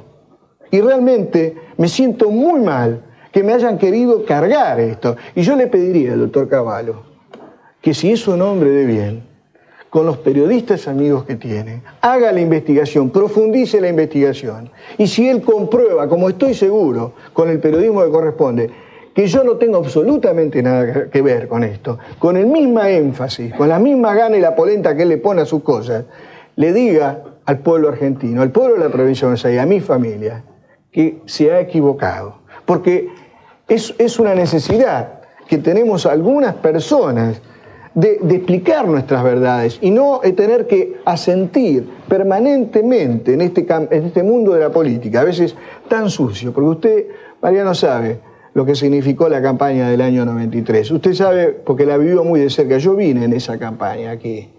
En ese año me endilgaron muchas cosas. Un día que yo estaba relacionado con Macera, yo no lo vi en mi vida al señor Macera, tuve que asimilar toda esta porquería. Otro día, dicho también que se refirió el doctor Cavallo, que yo envié gente a la rural. Cuando yo estaba lanzando mi campaña como primer diputado de la provincia de Buenos Aires con Dualde ante 200.000 personas en Ciudad Evita, todos sabemos muy bien que cuando hay que hacer algunas operaciones, esto siempre sale del mismo lado. No somos los hombres de la política, los hombres que trabajamos todos los días al lado de la gente, los que queremos participar o hacemos patrañas que sirvan para no sé para qué, porque yo lo he dicho en distintas oportunidades, el doctor Cavallo no es enemigo mío, no es adversario político mío, no tengo nada que ver, no milita en la provincia de Buenos Aires. Yo no tengo absolutamente nada en contra del doctor Cavallo. La última, Pierre, ¿cuál es la otra cosa que quería decir? Bueno, el doctor Cavallo se refirió también a que yo le pagaba dinero a los diputados para sacar las leyes, dineros, no sé, ¿de dónde? Mal habidos. Es lo que él ha mencionado, o lo ha dado a entender. Dijo, yo sospecho de la manera, y creo que es muy injusto, porque por nuestras manos, por el Parlamento argentino y por la Cámara de Diputados de la Nación, diputados que me han conferido la responsabilidad. Yo no entré en ninguna lista sábana, Mariano. Yo he sido cabeza de lista del peronismo de la provincia de Buenos Aires en el año 89 y en el año 93. La gente me ha votado a mí. Pero los diputados, hombres de todas las voluntades políticas, me han conferido la responsabilidad por 9 periodos consecutivos. Y le hemos entregado al Poder Ejecutivo de nuestro país, a veces con bronca, a veces sabiendo que teníamos que producir la transformación más fenomenal que se hizo en nuestro país. Y le hemos dado las herramientas, los instrumentos, a veces con algunos retrasos, a veces no. Pero es muy injusto que después de haber pasado por nuestras manos las leyes de la transformación de Argentina, nosotros tengamos que soportar este tipo de agravios. En nombre del Parlamento argentino, de la clase política argentina, yo creo que este es un agravio que tenemos que aclarar. Y ojalá el doctor Cavallo, cada uno de sus dichos, los piense, los medite. Yo creo que el doctor Cavallo está, no sé, no es el Cavallo contenido en el justicialismo de la provincia, del justicialismo conducido por el presidente Menem.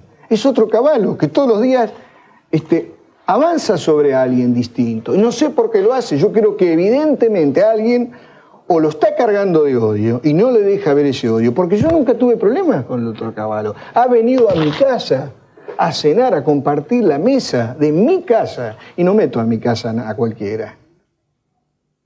Ha venido a cenar a mi casa, y cuando existía la posibilidad de que el presidente Menem no tuviera su reelección, en mi casa fui yo el que le dije, Mingo, vos podés ser, adelante de Dualde, el acompañante de Dualde como vicepresidente, si esta posibilidad se da. Es decir, siempre he tenido gestos que a lo mejor no podamos coincidir en alguna cuestión. Es posible. Mire, le digo para redondear, los 2 proyectos a los cuales permanentemente el doctor Cavallo ha venido con vehemencia, con fuerza, oponiéndose públicamente, pasaron en el Senado y rápido. Pero están contenidos porque hay un amplio y fuerte debate en la Cámara de Diputados. Nosotros hemos reformado los proyectos... ¿Y aeropuertos era eso? Aeropuertos y correo. Y están ahí. Sin embargo, todo este ruido que se hace ahora no se hizo en el Senado. Se está haciendo ¿dónde? Para mí, en el escenario más político, o tal vez el escenario más importante de la vida política de nuestro país, que es la Cámara de Diputados. Por lo tanto, yo les agradezco, y le agradezco a usted, Mariano, el doctor Cavallo, que me hayan podido expresar algunas de las humildes ideas de mi pensamiento. Pero yo sentía tener la obligación de poner acá mi cara, mirarlo a los ojos, a los cuales se ha hecho referencia el doctor Cavallo. Yo no tengo nada que esconder. Cuando el doctor Cavallo vino el miércoles al Congreso y dijo todos esos infundios y agravios sobre mi persona, ¿sabe qué hice yo, Mariano? Al otro día jueves fui y me presenté ante la justicia y le dije a la justicia, investígueme respecto de los dichos del doctor Cavallo. Estoy a disposición. Porque esto es lo que correspondía. ¿Cuántos diputados vinieron a verme y decir, ¿qué es esto? De que ha dicho Cavallo de que se reparte dinero para sacar las leyes. Acaba de decir que yo reparto dinero, hoy lo dijo en el Congreso y lo ha dicho estos días, que yo reparto dinero a los comedores escolares. Nunca, porque no es mi función. Yo soy presidente del justicialismo en la provincia de Buenos Aires desde el año 95 en ejercicio de esa presidencia, hasta del 91 al 95, y del 95 hasta el 99. Mariano, le pido disculpas nuevamente, y gracias por haberme permitido algunos minutos. Creo que me siento muy satisfecho con esta oportunidad. Doctor Cavallo. A mí me duele que la esposa y los hijos y los nietos de Pierri estén sufriendo por lo que yo he dicho. Pero yo he dicho solo la verdad. Yo aprecio a la familia de Alberto Pierri, he estado en su casa, pero a mí me consta que este señor Martín Martínez, que fue a mi casa con un grupo no de jubilados, llevaron a mujeres y hombres jóvenes y llevaron a niños y los llevaron engañados porque los subieron al ómnibus, como bien testimonió una mujer valiente ante los periodistas que le preguntaron, los iban a llevar al mercado de Abasto y engañados los trajeron a mi casa. Y tenían las pancartas pintadas también con los colores de la Liga Federal. Pero permítame, ¿se da cuenta que es una ingenuidad eso? Muy bien ¿Cómo yo voy a andar gente? Pero lo único que faltaba es que fueran con la vincha mía y pusieran las cédulas. Las cédulas de Pierri ahí. ¿Cómo? Pero Cavallo, ¿cómo podés creer vos? Pero ¿cómo que no nosotros lo voy a creer? Pero es una estupidez. Pero sí. Es no respetar mi trayectoria política, mi inteligencia. No, es conocer tu trayectoria política. Pero y por supuesto. Déjame que te explique. Pero ¿cómo van a ir con los colores de la línea política que nosotros conducimos en la provincia de Buenos Aires? Es una estupidez de cuarta, es una ingenuidad total. Bueno, pero esas son las cosas que haces vos, fíjate. Y sí, mira, yo te voy a decir, fueron los periodistas. Es tu conducta. No es un agravio. No es odio, al contrario. Contra el gobierno. No, yo no tengo ningún odio. En cada actitud. Yo tengo franqueza. Hay un odio que lo expresás en cada de tus actos. No, porque estás equivocado. Si vos sos un tipo inteligente, tendrías que ver. ¿Es posible que alguien pueda ser tan ingenuo de decir, yo mando carteles que dicen Liga Federal, rojo y verde, son de Pierri? ¿Qué tipo inteligente? ¿Me dejás que te diga que gracias a la investigación vos podés averiguar bien, porque en el mundo político se sabe bien quiénes produjeron este tipo de acontecimientos. Bueno, muy bien. Prueben que no son ustedes. Fíjense, nunca los periodistas. Nunca fui vigilante. Yo bajé a hablar. Todo el mundo sabe. Preguntale a Mariano. ¿Por qué no me dejas decirle a la gente? Yo lo que sé que se dice o Pierri o Barrio Nuevo. Eso es lo que yo oí. Bueno, pero más o menos están en el mismo estilo. O sea, mire, yo bajé a hablar con esta gente. Ustedes me vieron ahí en el video muy emocionado porque obviamente a nadie le gusta que le griten ladrón y corrupto delante de su casa. Yo también tengo mujer, tengo hijos y nosotros no somos ni ladrones ni corruptos. Yo no soy ni ladrón ni corrupto y todo el mundo sabe, porque si algún patrimonio de la Argentina se conoce, es el mío. Yo no he tenido la suerte que ha tenido Pierri, él es más joven que yo y nacimos los dos en hogares tan humildes porque mi papá tenía una pequeña fábrica de escobas y yo tengo en total propiedades y ahorros por alrededor de 1 millón de pesos. Él, según le escuché decir al gobernador Duhalde, tiene patrimonio por más de 200 millones de pesos. A mí me parece muy bien que Pierri vaya a la justicia y haga que investiguen su patrimonio. Porque en realidad yo no estaría tranquilo si estuviera en la posición de él. Por ejemplo, cuando compró papel de Tucumán, se habían presentado 2 ofertas. Una del señor Yabrán por 20 millones de pesos y otra de Pierri por 10 millones de pesos. Sorprendentemente, el señor Yabrán retiró su oferta y Pierri compró papel de Tucumán por 10 millones de pesos. Es falso totalmente. Eso es así. Fue por 16 millones. Bueno, 16 a 10. Bueno, 16, no 10. Sí, es falso lo que estás diciendo. ¿Y cuánto fue la oferta de Yabrán? No sé, Yabrán no se dedicó nunca al mundo del papel. Pero él había presentado una oferta. ¿Qué me importa lo que puede? Bueno, pero sorprendentemente Yabrán, que se quiere quedar con todo, en el caso tuyo retiró la oferta y te dejó comprar la fábrica por 16 millones. Pero además otra cosa. Es la metodología de persecución militar, de crear sospechas. Tus antecedentes afloran, Mingo. No podés involucrar a todos. No podés involucrar a todo el mundo que se te pone por delante. Yo he hablado de vos, he hablado de Cohen, de Corach, de Hassan, de Hugo Franco y de 3 o 4 jueces. Y del presidente. No, eso es lo que ustedes quieren. Ustedes quieren escudarse detrás del presidente. Yo al presidente lo estoy ayudando. Al presidente lo estoy ayudando porque gracias a que estas mismas cosas que yo le digo ahora, de la forma como se lo digo, antes se lo decía en privado, se lo decía en la reunión de gabinete. Y el presidente sabe muy bien quién es Pierri y cuál es el estilo Pierri. ¿Por qué el otro día esta diputada, a la que yo bauticé Batata Godoy, se presentó ahí y dijo, soy misionera, cuando yo le dije usted es de Pierri? Era una diputada de Mar del Plata. Todo el mundo sabe que es una diputada de Pierri, pero se presentaba como diputada misionera para molestarme, para no dejar que yo hablara frente a los periodistas del tema de aeropuertos. Y yo no dije, esto quiero que la gente lo quede muy claro. Nadie imposibilitó de que vos hablaras, hicieras la conferencia de prensa en el Salón de Pasos Perdidos. Bueno, esta diputada hoy por instrucciones mías pusimos los taquígrafos cuando desde el bloque oficialista habían decidido no participar. Yo di instrucciones que se pusieran los taquígrafos, de que se habilitara un salón más amplio.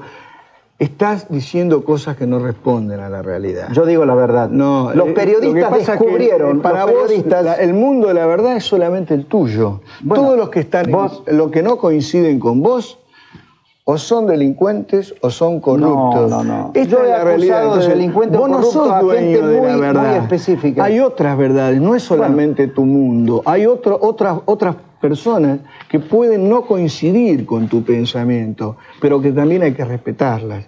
Yo te he respetado a vos como ministro de Economía y te lo he dicho personalmente, en reiteradas oportunidades. Y esto se lo digo en la cara y en los ojos a alguien que me estaba agraviando. No tengo vergüenza en decir esto. Yo no lo he agraviado a Pierri y voy a ser muy específico. Por ejemplo, eso de que yo dije que Pierri reparte plata para conseguir votos en la Cámara de Diputados es totalmente falso. Pueden ver el video, están los videos. Yo no me refería a que reparte plata para captar votos en la Cámara de Diputados. Dije que reparte plata para los comedores. Para comedores, para llevar a la gente al mercado central, para llevar a la gente. ¿Cómo vas a demostrar? Los periodistas han hecho la tarea de investigación. ¿Cómo vas a demostrar de que yo le doy dinero a los comedores? Ya, Martín Martínez, es un puntero de Descalzo, que es el intendente que responde. Lo echó hace 3 meses a ese señor. Y lo mandó a trabajar con Barrio Nuevo. No, él lo maneja a la gente. Si lo echó del... Por lo menos trabajó con Descalzo. Perdóname. Los periodistas, si a este señor lo echó del municipio, perdóname, espérame un poquito. Déjame hablar, porque si querés que si vos hablas, prendo la televisión y pasás de canal a canal, está acabado. En este programa has hablado vos. No. Sobre este tema no me has dejado hablar. Perdóname. Vamos a una cosa, Pierri. Déjelo exponer 3 minutos. Sí, pero yo quiero redondear esto nada más porque creo que vale la pena y a él le va a servir para esclarecer su equivocación, y esto lo digo con mucha sinceridad. El intendente Descalzo, que tiene pocos meses como intendente, tenía a este señor, y es cierto lo que vos decís, trabajando en el municipio. Lo echó hace 3 meses, o un poco más, y no trabaja más.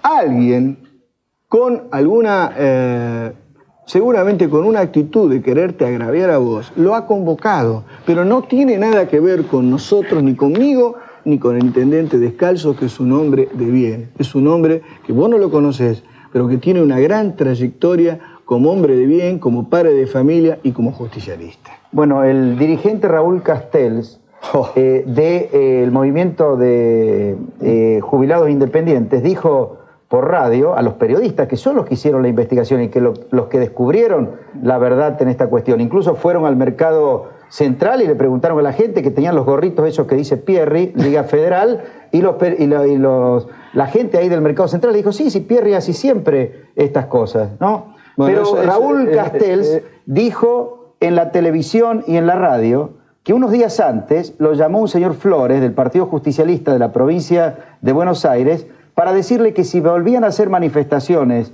este grupo de jubilados ante mi casa, como lo habían hecho en la época de Norma Pla, entonces les resolverían un problema judicial que tienen ante el juez Canicova Corral, que les inició un proceso. O sea que en ese caso le ofrecían, digamos, arreglarle un tema judicial para que vinieran a mi casa. Y era un señor Flores del Partido Justicialista de la provincia de Buenos Aires. Y Pierri dice que me apoyó. Pierri levantó la sesión. Cuando yo fui a hacer las denuncias sobre la mafia liderada por el señor Yabrán, sobre el tema de correo y aeropuerto. 11 horas levantó, estuvo. Claro, pero se hubieran necesitado 11 15 horas minutos sentado más. Escuchando al doctor Cavallo. Y después dice que levanté la sesión. Claro, no me dejó hablar al final. Y este señor Castel, que para mí no tiene nada de jubilado, al cual se refiere, hoy lo vi al frente de Quebracho, cortando rutas en la huelga. Así que... Bueno, pero era el que había organizado muchas manifestaciones al frente de mi casa. Y la de la mía también. Bueno, pero... De la mía también. Él dijo la verdad. Por lo menos lo habían llamado. Pero hay algo muy importante. Pero este señor Castel vino a la puerta de mi casa a insultarme. Los periodistas descubrieron que Pierri era el responsable. Y además, cuando Pierri levantó aquella sesión, impidió que se votara la creación de una comisión investigadora sobre correos y sobre aeropuertos. Si el Congreso de la Nación en aquel momento hubiera creado una comisión investigadora, hoy podría estar esclarecido todo este tema de las denuncias que yo hice. En lugar de eso, cuando yo me fui del gobierno, porque me pidió la renuncia el presidente Menem, crearon una comisión investigadora sobre la aduana paralela, toda esta pantomima que ha inventado el juez Tiscornia.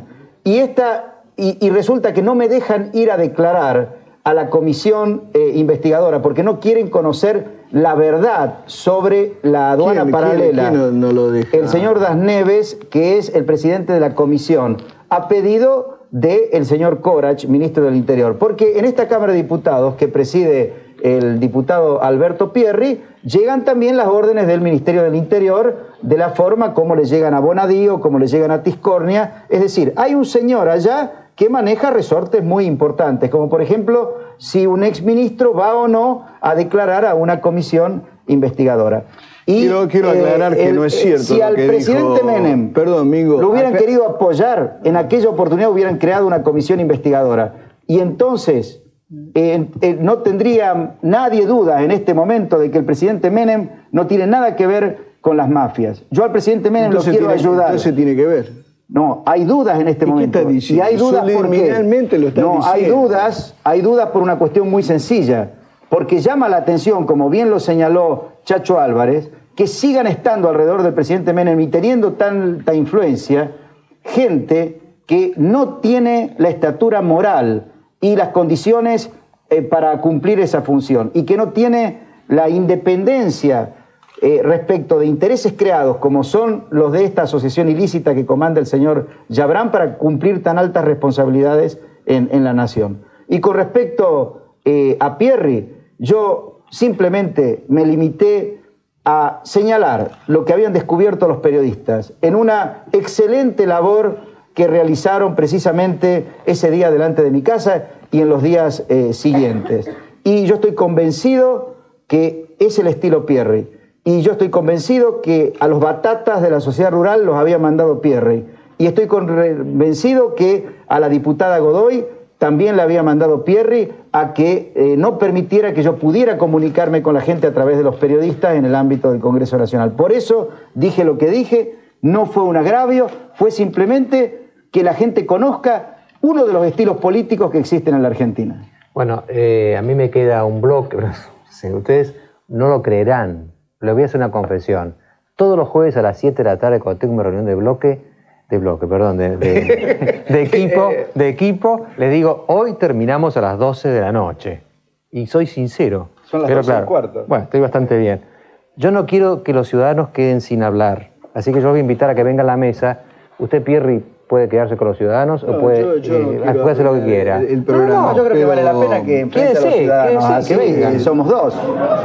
No, yo creo que vale la pena porque la situación de los ciudadanos, el 18% de desocupación es responsabilidad del exministro, así que él va a poder explicar mejor que yo. Yo asumo todas las responsabilidades. Yo le voy a explicar a la gente por qué tenemos 18% de desocupación. Bueno, después del corte estará o no estará Pierri con los ciudadanos, pero va a estar Cavallo. Muchas gracias. Entonces va, muy bien. Hasta luego, diputado Pierri. Aclarar su relación con Pierri. Yo le pido que por favor lo haga en un minuto. Buenas noches, señor Macera.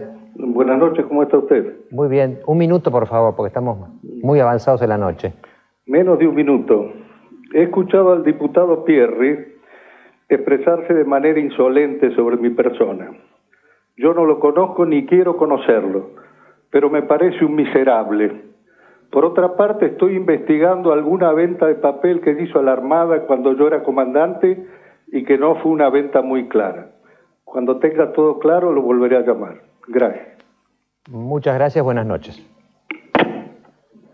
Bueno, por ahora no ha aparecido nadie más, así que nos quedan unos minutos del doctor Cavallo con ustedes. Así que háblenle a él, yo estoy como yo si no estuviera. Voy a cerrar el programa, eso sí. Bueno, mi pregunta hacia el doctor Cavallo es la siguiente. Usted durante 7 años ha sido ministro del gobierno justicialista y supuestamente sabía todo lo que estaba denunciando ahora. Usted para mí fue una persona creíble, es una persona creíble. Lo que me llama la atención, lo que no lo hace a mejor tan creíble, es el hecho que cuando usted se tuvo que rectificar con el tema del juez Velucio, o sea, su imagen quedó como un poco en descrédito, ¿no es cierto? O sea, porque si bien salió con mucho ímpetu a denunciar y a algunos ciudadanos nos pareció correcto, lo que nos, o sea, a mí particularmente como persona común de la calle me llama la atención que después se haya tenido que rectificar. Y segundo es por qué no lo hizo antes y salió del gobierno, y si su actitud actual es porque a usted le han pedido la renuncia, o sea, si usted ha quedado herido en su amor propio, o sea, si su salida no ha sido tan o sea, su salida ha sido otra, no por sus propios medios, sino se le han tenido que pedir la renuncia y por eso es su actitud ahora, de denunciar. Son muy importantes sus preguntas. En primer lugar, debo decirle que las mismas denuncias que yo hago ahora las hice cuando era ministro. Fui 11 horas al Congreso de la Nación y expliqué todas las conexiones, toda esta asociación ilícita y sus conexiones con el poder. No necesariamente con el gobierno, con algunos funcionarios del gobierno, y mencioné, por ejemplo, a Herman González, a Gasset Guaidat. No lo mencioné a Corach, pero conté que me había llamado para un ministro y dejé que él luego confesara que él había hecho la llamada para pedir que les resolviéramos un problema impositivo al periodista Daniel Haddad, que trabajaba para esta misma asociación ilícita. Además, a mí me decían el ministro que se peleaba con todo. Salía en todas las reuniones de gabinete una crónica de mis distintas discusiones. Es decir, yo decía lo mismo que digo ahora, nada más que lo decía en el ámbito del Gabinete Nacional o en el Congreso, o se lo decía mano a mano con el presidente Menem para ayudarlo, para que no cometiera errores. Y tuve la suerte que a lo largo del periodo en que yo fui ministro, las más de las veces el presidente Menem prestó atención a lo que yo decía. Y las cosas que le recomendaba Corach o Hassan o Cohen, el presidente Menem no las hacía. Lo lamentable de este momento es que parece admitir este mal consejo que le dan estos funcionarios. Con respecto al tema del juez Velucio, yo ni le pedí perdón ni dije que había mentido. simplemente retiré lo dicho, porque ese es un procedimiento procesal, precisamente porque me abrieron todos los frentes al mismo tiempo. Por un lado estaba la querella del señor Yabrán, y yo quería concentrar los esfuerzos en probar la verdad de los dichos, porque eso era muy importante para la gente, para evitar que esta mafia consolide sus posiciones en distintos sectores y áreas importantes de la sociedad argentina. Me abrieron la causa de Belluccio en la misma oportunidad. Yo tengo tiempo y recursos escasos, pero cuando el juez Bañasco dijo que el que yo retirara los dichos no terminaba la causa y quiso que fuéramos a juicio oral, yo le dije, muy bien, presento las pruebas. Las pruebas estaban en la comisión de juicio político y ahora no me las quieren dejar presentar. Si en la comisión de juicio político hubieran receptado las denuncias de diputados de todos los partidos en contra del juez Belluccio y lo hubieran removido como corresponde, entonces no tendríamos este problema. Pero usted tiene razón. Para mí fue un costo en términos de credibilidad retirar lo dicho. Sin embargo, yo ahora voy a afrontar ese juicio oral. Yo he incurrido en ese costo. En realidad me lo hicieron incurrir porque me abrieron todos los frentes judiciales al mismo tiempo y yo tenía que elegir algunos para poder concentrar los esfuerzos en ellos. Doctor Cavallo, discúlpeme que lo saque un poquitito del tema de la actualidad, de las mafias, y lo lleve a un poquitito a un tema más terrenal, que es el de los desocupados. Mi nombre es Agustín Pastoriza, tengo 52 años, 2 años más que usted, y hace 1 año y medio que estoy sin trabajo. Ese es uno de los problemas realmente más graves que tenemos, pero no es independiente del tema de las mafias y de la corrupción.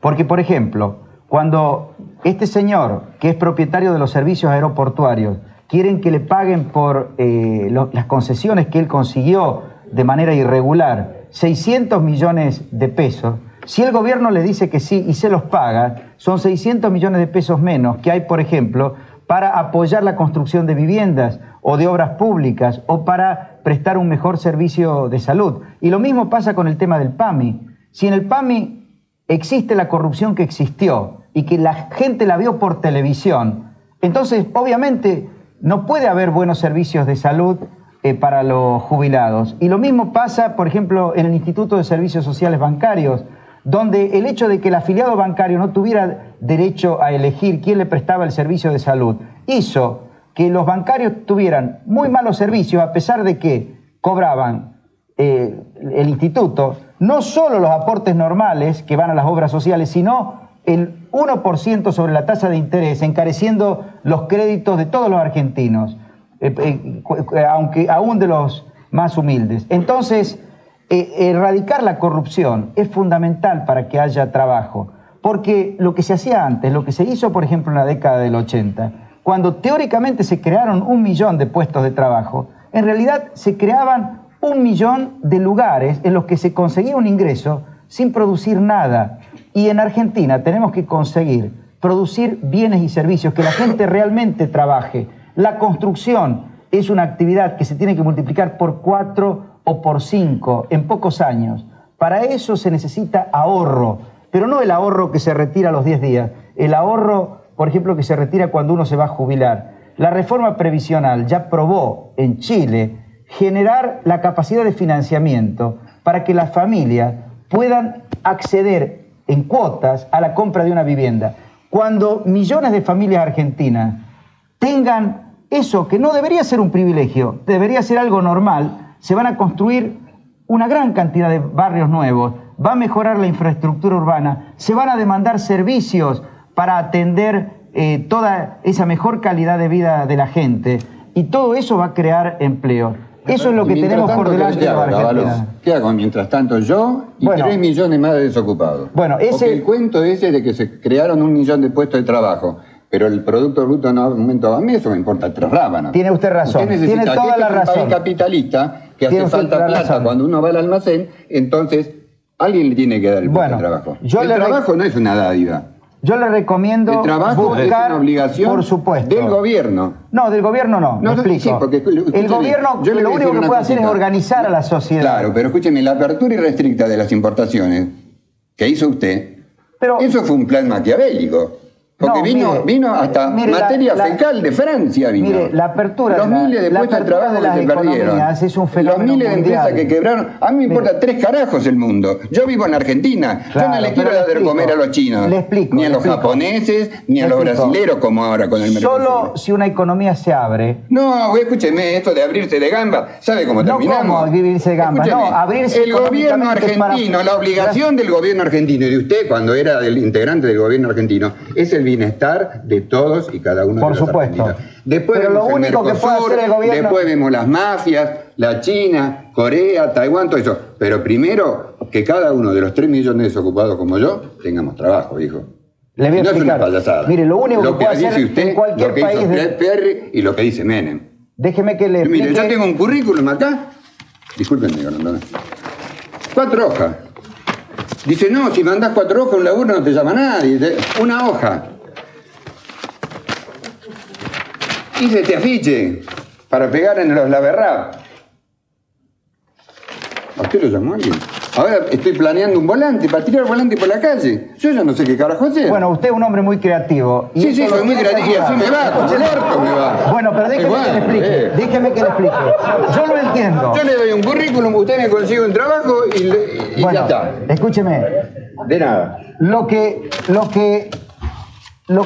los dirigentes... Porque yo mañana tengo que ir al almacén y tengo que pagarle al almacenero. Pero yo le mentiría si le dijera que yo puedo resolverle el problema particular a usted. Lo que yo puedo hacer... Yo acá quedé como el representante involuntario de los 3 millones desocupados. Claro. No venía como representante involuntario. Déjeme que le explique lo que los dirigentes que actúan en política en un país pueden hacer. Es ayudar a que la sociedad se organice y que encuentre soluciones a sus problemas. Porque no hay una varita mágica que permite resolver su problema mañana. Pero yo su problema, la importación y vienen cosas subsidiadas de China y todo no me eso. dejó explicar lo de la importación. Justamente, se importa, pero se exporta por el mismo monto. Como con Brasil y con Justamente los autos. un país, le explico, un país que abre su economía, que además la están abriendo todos los países del mundo, crea fuentes de trabajo también en la producción de los bienes que se venden al exterior. Y eso lo estamos logrando en Argentina, cosa que no lográbamos antes. Por supuesto, hay un cambio de las actividades económicas. Hay cosas o fábricas que se cierran y hay otras que se abren. Se tienen que expandir la construcción y los servicios, que son las actividades que crean empleo en todos los países del mundo, porque las fábricas, lamentablemente, con la tecnología moderna, cada vez ocupan menos cantidad de gente. Pero cuando un país progresa, se crean puestos de trabajo en múltiples actividades, también de naturaleza cultural, deportiva, además de la construcción, de los servicios. Tiene que crearse puestos de trabajo en la atención de la salud, en la prevención de las enfermedades, en la actividad de entrenamiento, de capacitación laboral. Por supuesto, esas son las soluciones que lamentablemente nosotros en el gobierno no hemos sido capaces de dar. Pero hay que entender que estas soluciones requieren un tiempo. Yo su problema particular lo entiendo muy bien y a mí le aseguro que el problema suyo, que es de muchos millones de argentinos, realmente me duele, pero le mentiría si yo le dijera que hay una fórmula mágica para mañana crear tantos puestos de trabajo. Sí hay, con perseverancia, con ahorro, con competencia, con capacitación, muchas posibilidades. Ahora yo quería a mí cuando lo escucho al doctor Cavallo se me hace que es una persona como si nunca hubiera estado en este gobierno o en otros gobiernos. Hablaba de la década del 80, de los 1 millón de puestos ficticios, y él fue funcionario en la década del 80. 53 días. No importa, sirvió para que en ese momento nosotros hoy tengamos una deuda que era de las empresas privadas en una deuda tomada por el Estado. No, a eso lo han engañado, no es así. No, discúlpeme. Al contrario, usted como empresario... Déjeme hablar, creo que me tiene que dejar de hablar. Pero le digo que no es verdad lo que ha dicho. Usted que pareciera ser que nunca ha sido funcionario en un puesto ejecutivo para resolver las necesidades de la gente. Le está diciendo al señor que, bueno, acá hay que producir la construcción, etcétera, etcétera, etcétera. Ahora, dígame una cosa. Durante estos años que usted estuvo en este gobierno, yo lo escuchaba con el doctor Grondona, que en un momento determinado, conversando con el presidente Menem le dijo, y dígame una cosa, y bueno, entonces mandémoslo preso ya, sobre un juez que usted comentaba, Tiscornia, algo así. Yo le pregunto una cosa. Usted en ese momento no fue a la justicia y dijo que ese juez era lo que era. ¿Cómo no? Discúlpeme, espere, ¿por qué le digo que no? Si posteriormente usted fue al Congreso, denunció toda esta cuestión de la mafia, que creo que realmente, que más allá que a la sociedad le interese el tema de los mafiosos que puedan estar enquistados en cualquier estructura de la sociedad, lo que es cierto es que acá se están discutiendo cosas muy profundas. La gente no tiene que comer. Hay gente que se queda sin trabajo. Hay gente como este señor y como muchos de nosotros. A mí me cerraron la cuenta en un banco porque cuando el famoso efecto tequila, que había determinada cantidad de recursos, 5.000 pesos en el Banco de la Ciudad de Buenos Aires, que yo podía girar porque hubo una orden del Ministerio de Economía que había que cerrar absolutamente todos los créditos que se encontraban en los bancos. ¿El Ministerio de Economía?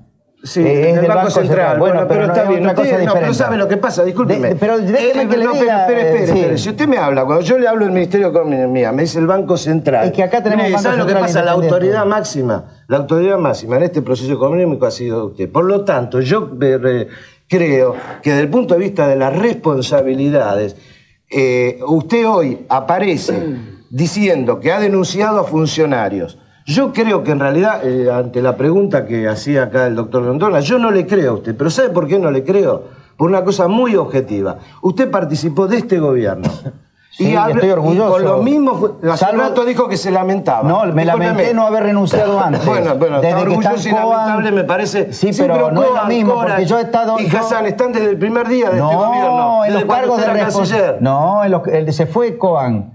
Y Corach estaba en lugares subalternos, lo mismo que Hassan. ¿Pero usted cree que este es el problema que vive la sociedad argentina? No. La discusión, discúlpeme, usted sigue hablando de cuestiones... El problema es el que usted señala. No, ¿sabe cuál es el problema? Sí. Y yo creo que acá hay... mire, yo voy a ser muy concreto. Hay un precepto bíblico que dice que el hombre debe henchir y someter la tierra. Esto está ligado a la tarea y el desarrollo que cada ser humano debe hacer con la suprema dignidad que es el trabajo. El problema que pasa en la Argentina es que funcionarios como usted, que han ejecutado una política determinada, cercenan la posibilidad de que haya gente que pueda trabajar. Y esta es la realidad que hoy está viviendo la Argentina, no es otra. Porque si no, ante cada respuesta que uno le da a preguntas que usted hace con respecto a las mafias, etcétera, etcétera, etcétera, uno se va del tema principal. Hoy acá se estaba hablando de un paro. Usted se fue del gobierno con el 18% de desocupación. Y hoy le está explicando al señor que de aquí en adelante él puede conseguir un trabajo y que es muy creativo. Creo que eso es una falta de respeto. Porque usted estuvo 7 años. No es una falta de respeto. Gobierno. Mire, yo lo he escuchado y no es una falta de respeto. Yo lo entiendo, pero usted hace una argumentación que no es la correcta.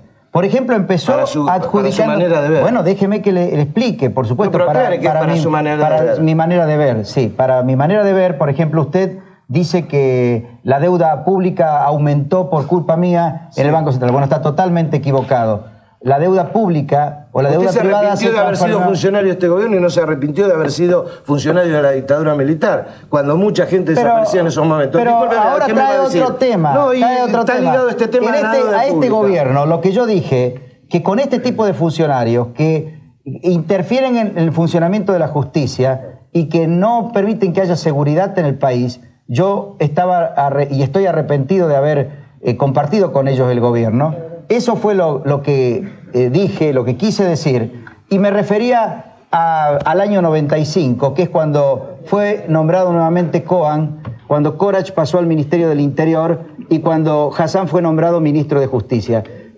Mientras, antes de eso, yo había logrado ayudarlo al presidente Menem para que no cometiera los errores que está cometiendo ahora. Pero usted no necesita creerme, yo simplemente lo quiero ayudar a que por lo menos tenga la información. No se adjudique todas las virtudes. Cuando usted defiende gobierno y todos los errores se lo adjudica a otra gente. Yo asumo toda la responsabilidad. Yo creo que es un grado importante soberbia cuando usted habla de esta manera. Mire, yo asumo todas las responsabilidades. Yo, por ejemplo, creo que teníamos que salir de 50 años de inflación y de hiperinflación. Y creo que no es fácil salir y tener la estabilidad que tiene hoy la Argentina. ¿Cómo está bien? ¿Usted cree que es tan sencillo pasar de 50 años de inflación a la estabilidad que tenemos? Las dos cosas. Pero, sí, pero lo que pasa es un derecho de la gente vivir en estabilidad. Claro, déjeme no que, es una conquista. Claro, pero por supuesto. Pero tendría que ser viejo como el mundo. Déjeme que le explique. En la década del 80, cuando había ese millón de supuestos trabajadores que no producían ningún bien ni ningún servicio. ¿A qué se llama supuesto trabajador? Claro, cuando le nombraban gente en una empresa que tenía 100.000 empleados. ¿Con la plata de quién? Con la inflación. Le quitaban la plata a los jubilados, a los maestros, a la gente. Lo degradaban.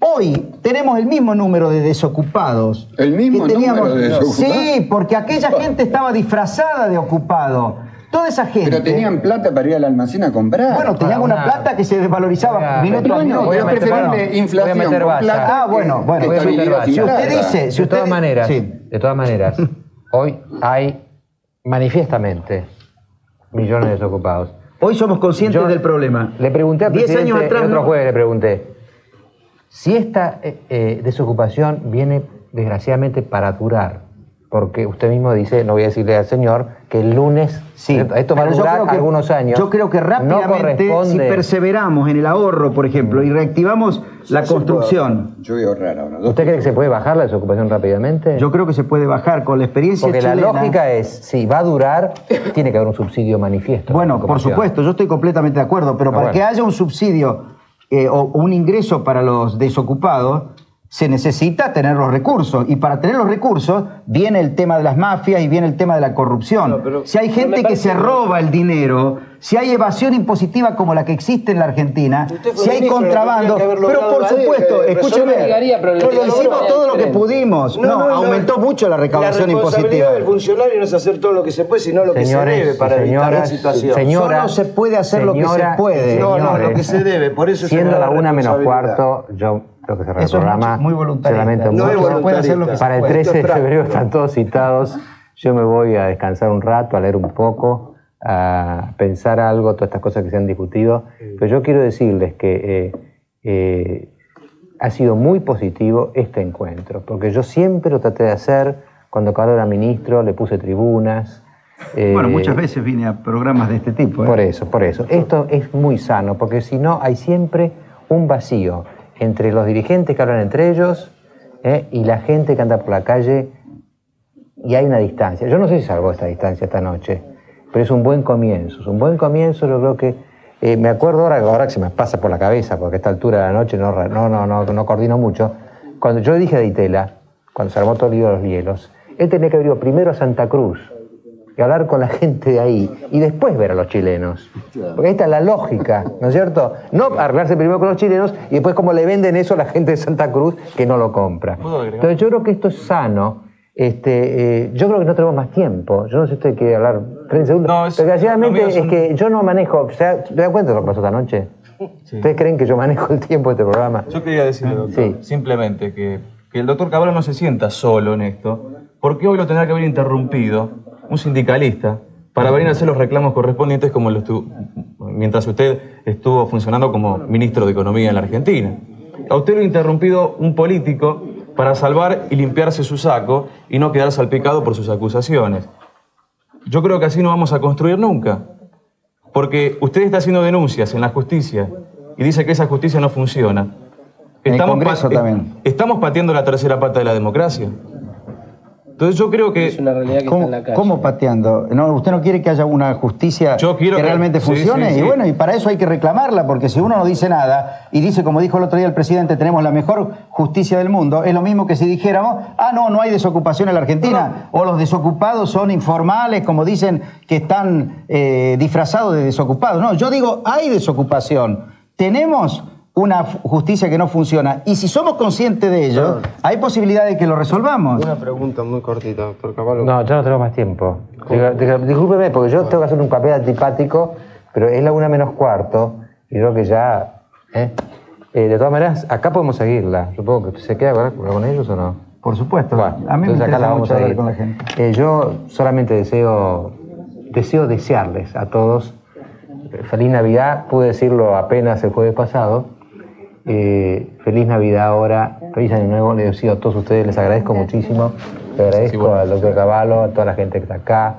Creo que hemos producido un programa muy transparente, ustedes saben muy bien que esto pasó como pasó, todo lo que ocurre acá ocurre, digamos. Hace mucho que no se hacen programas grabados, es como 3 años los programas en vivo. ¿Qué pasa? ¿Otra cosa más? No me diga.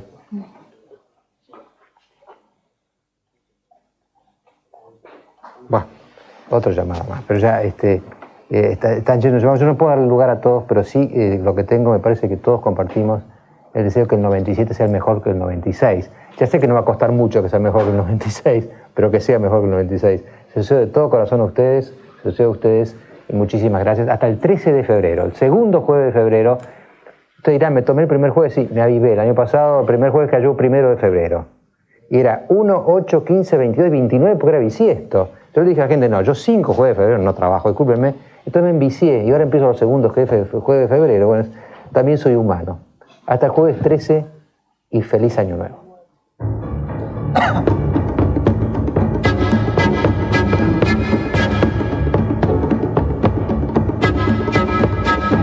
Las siguientes empresas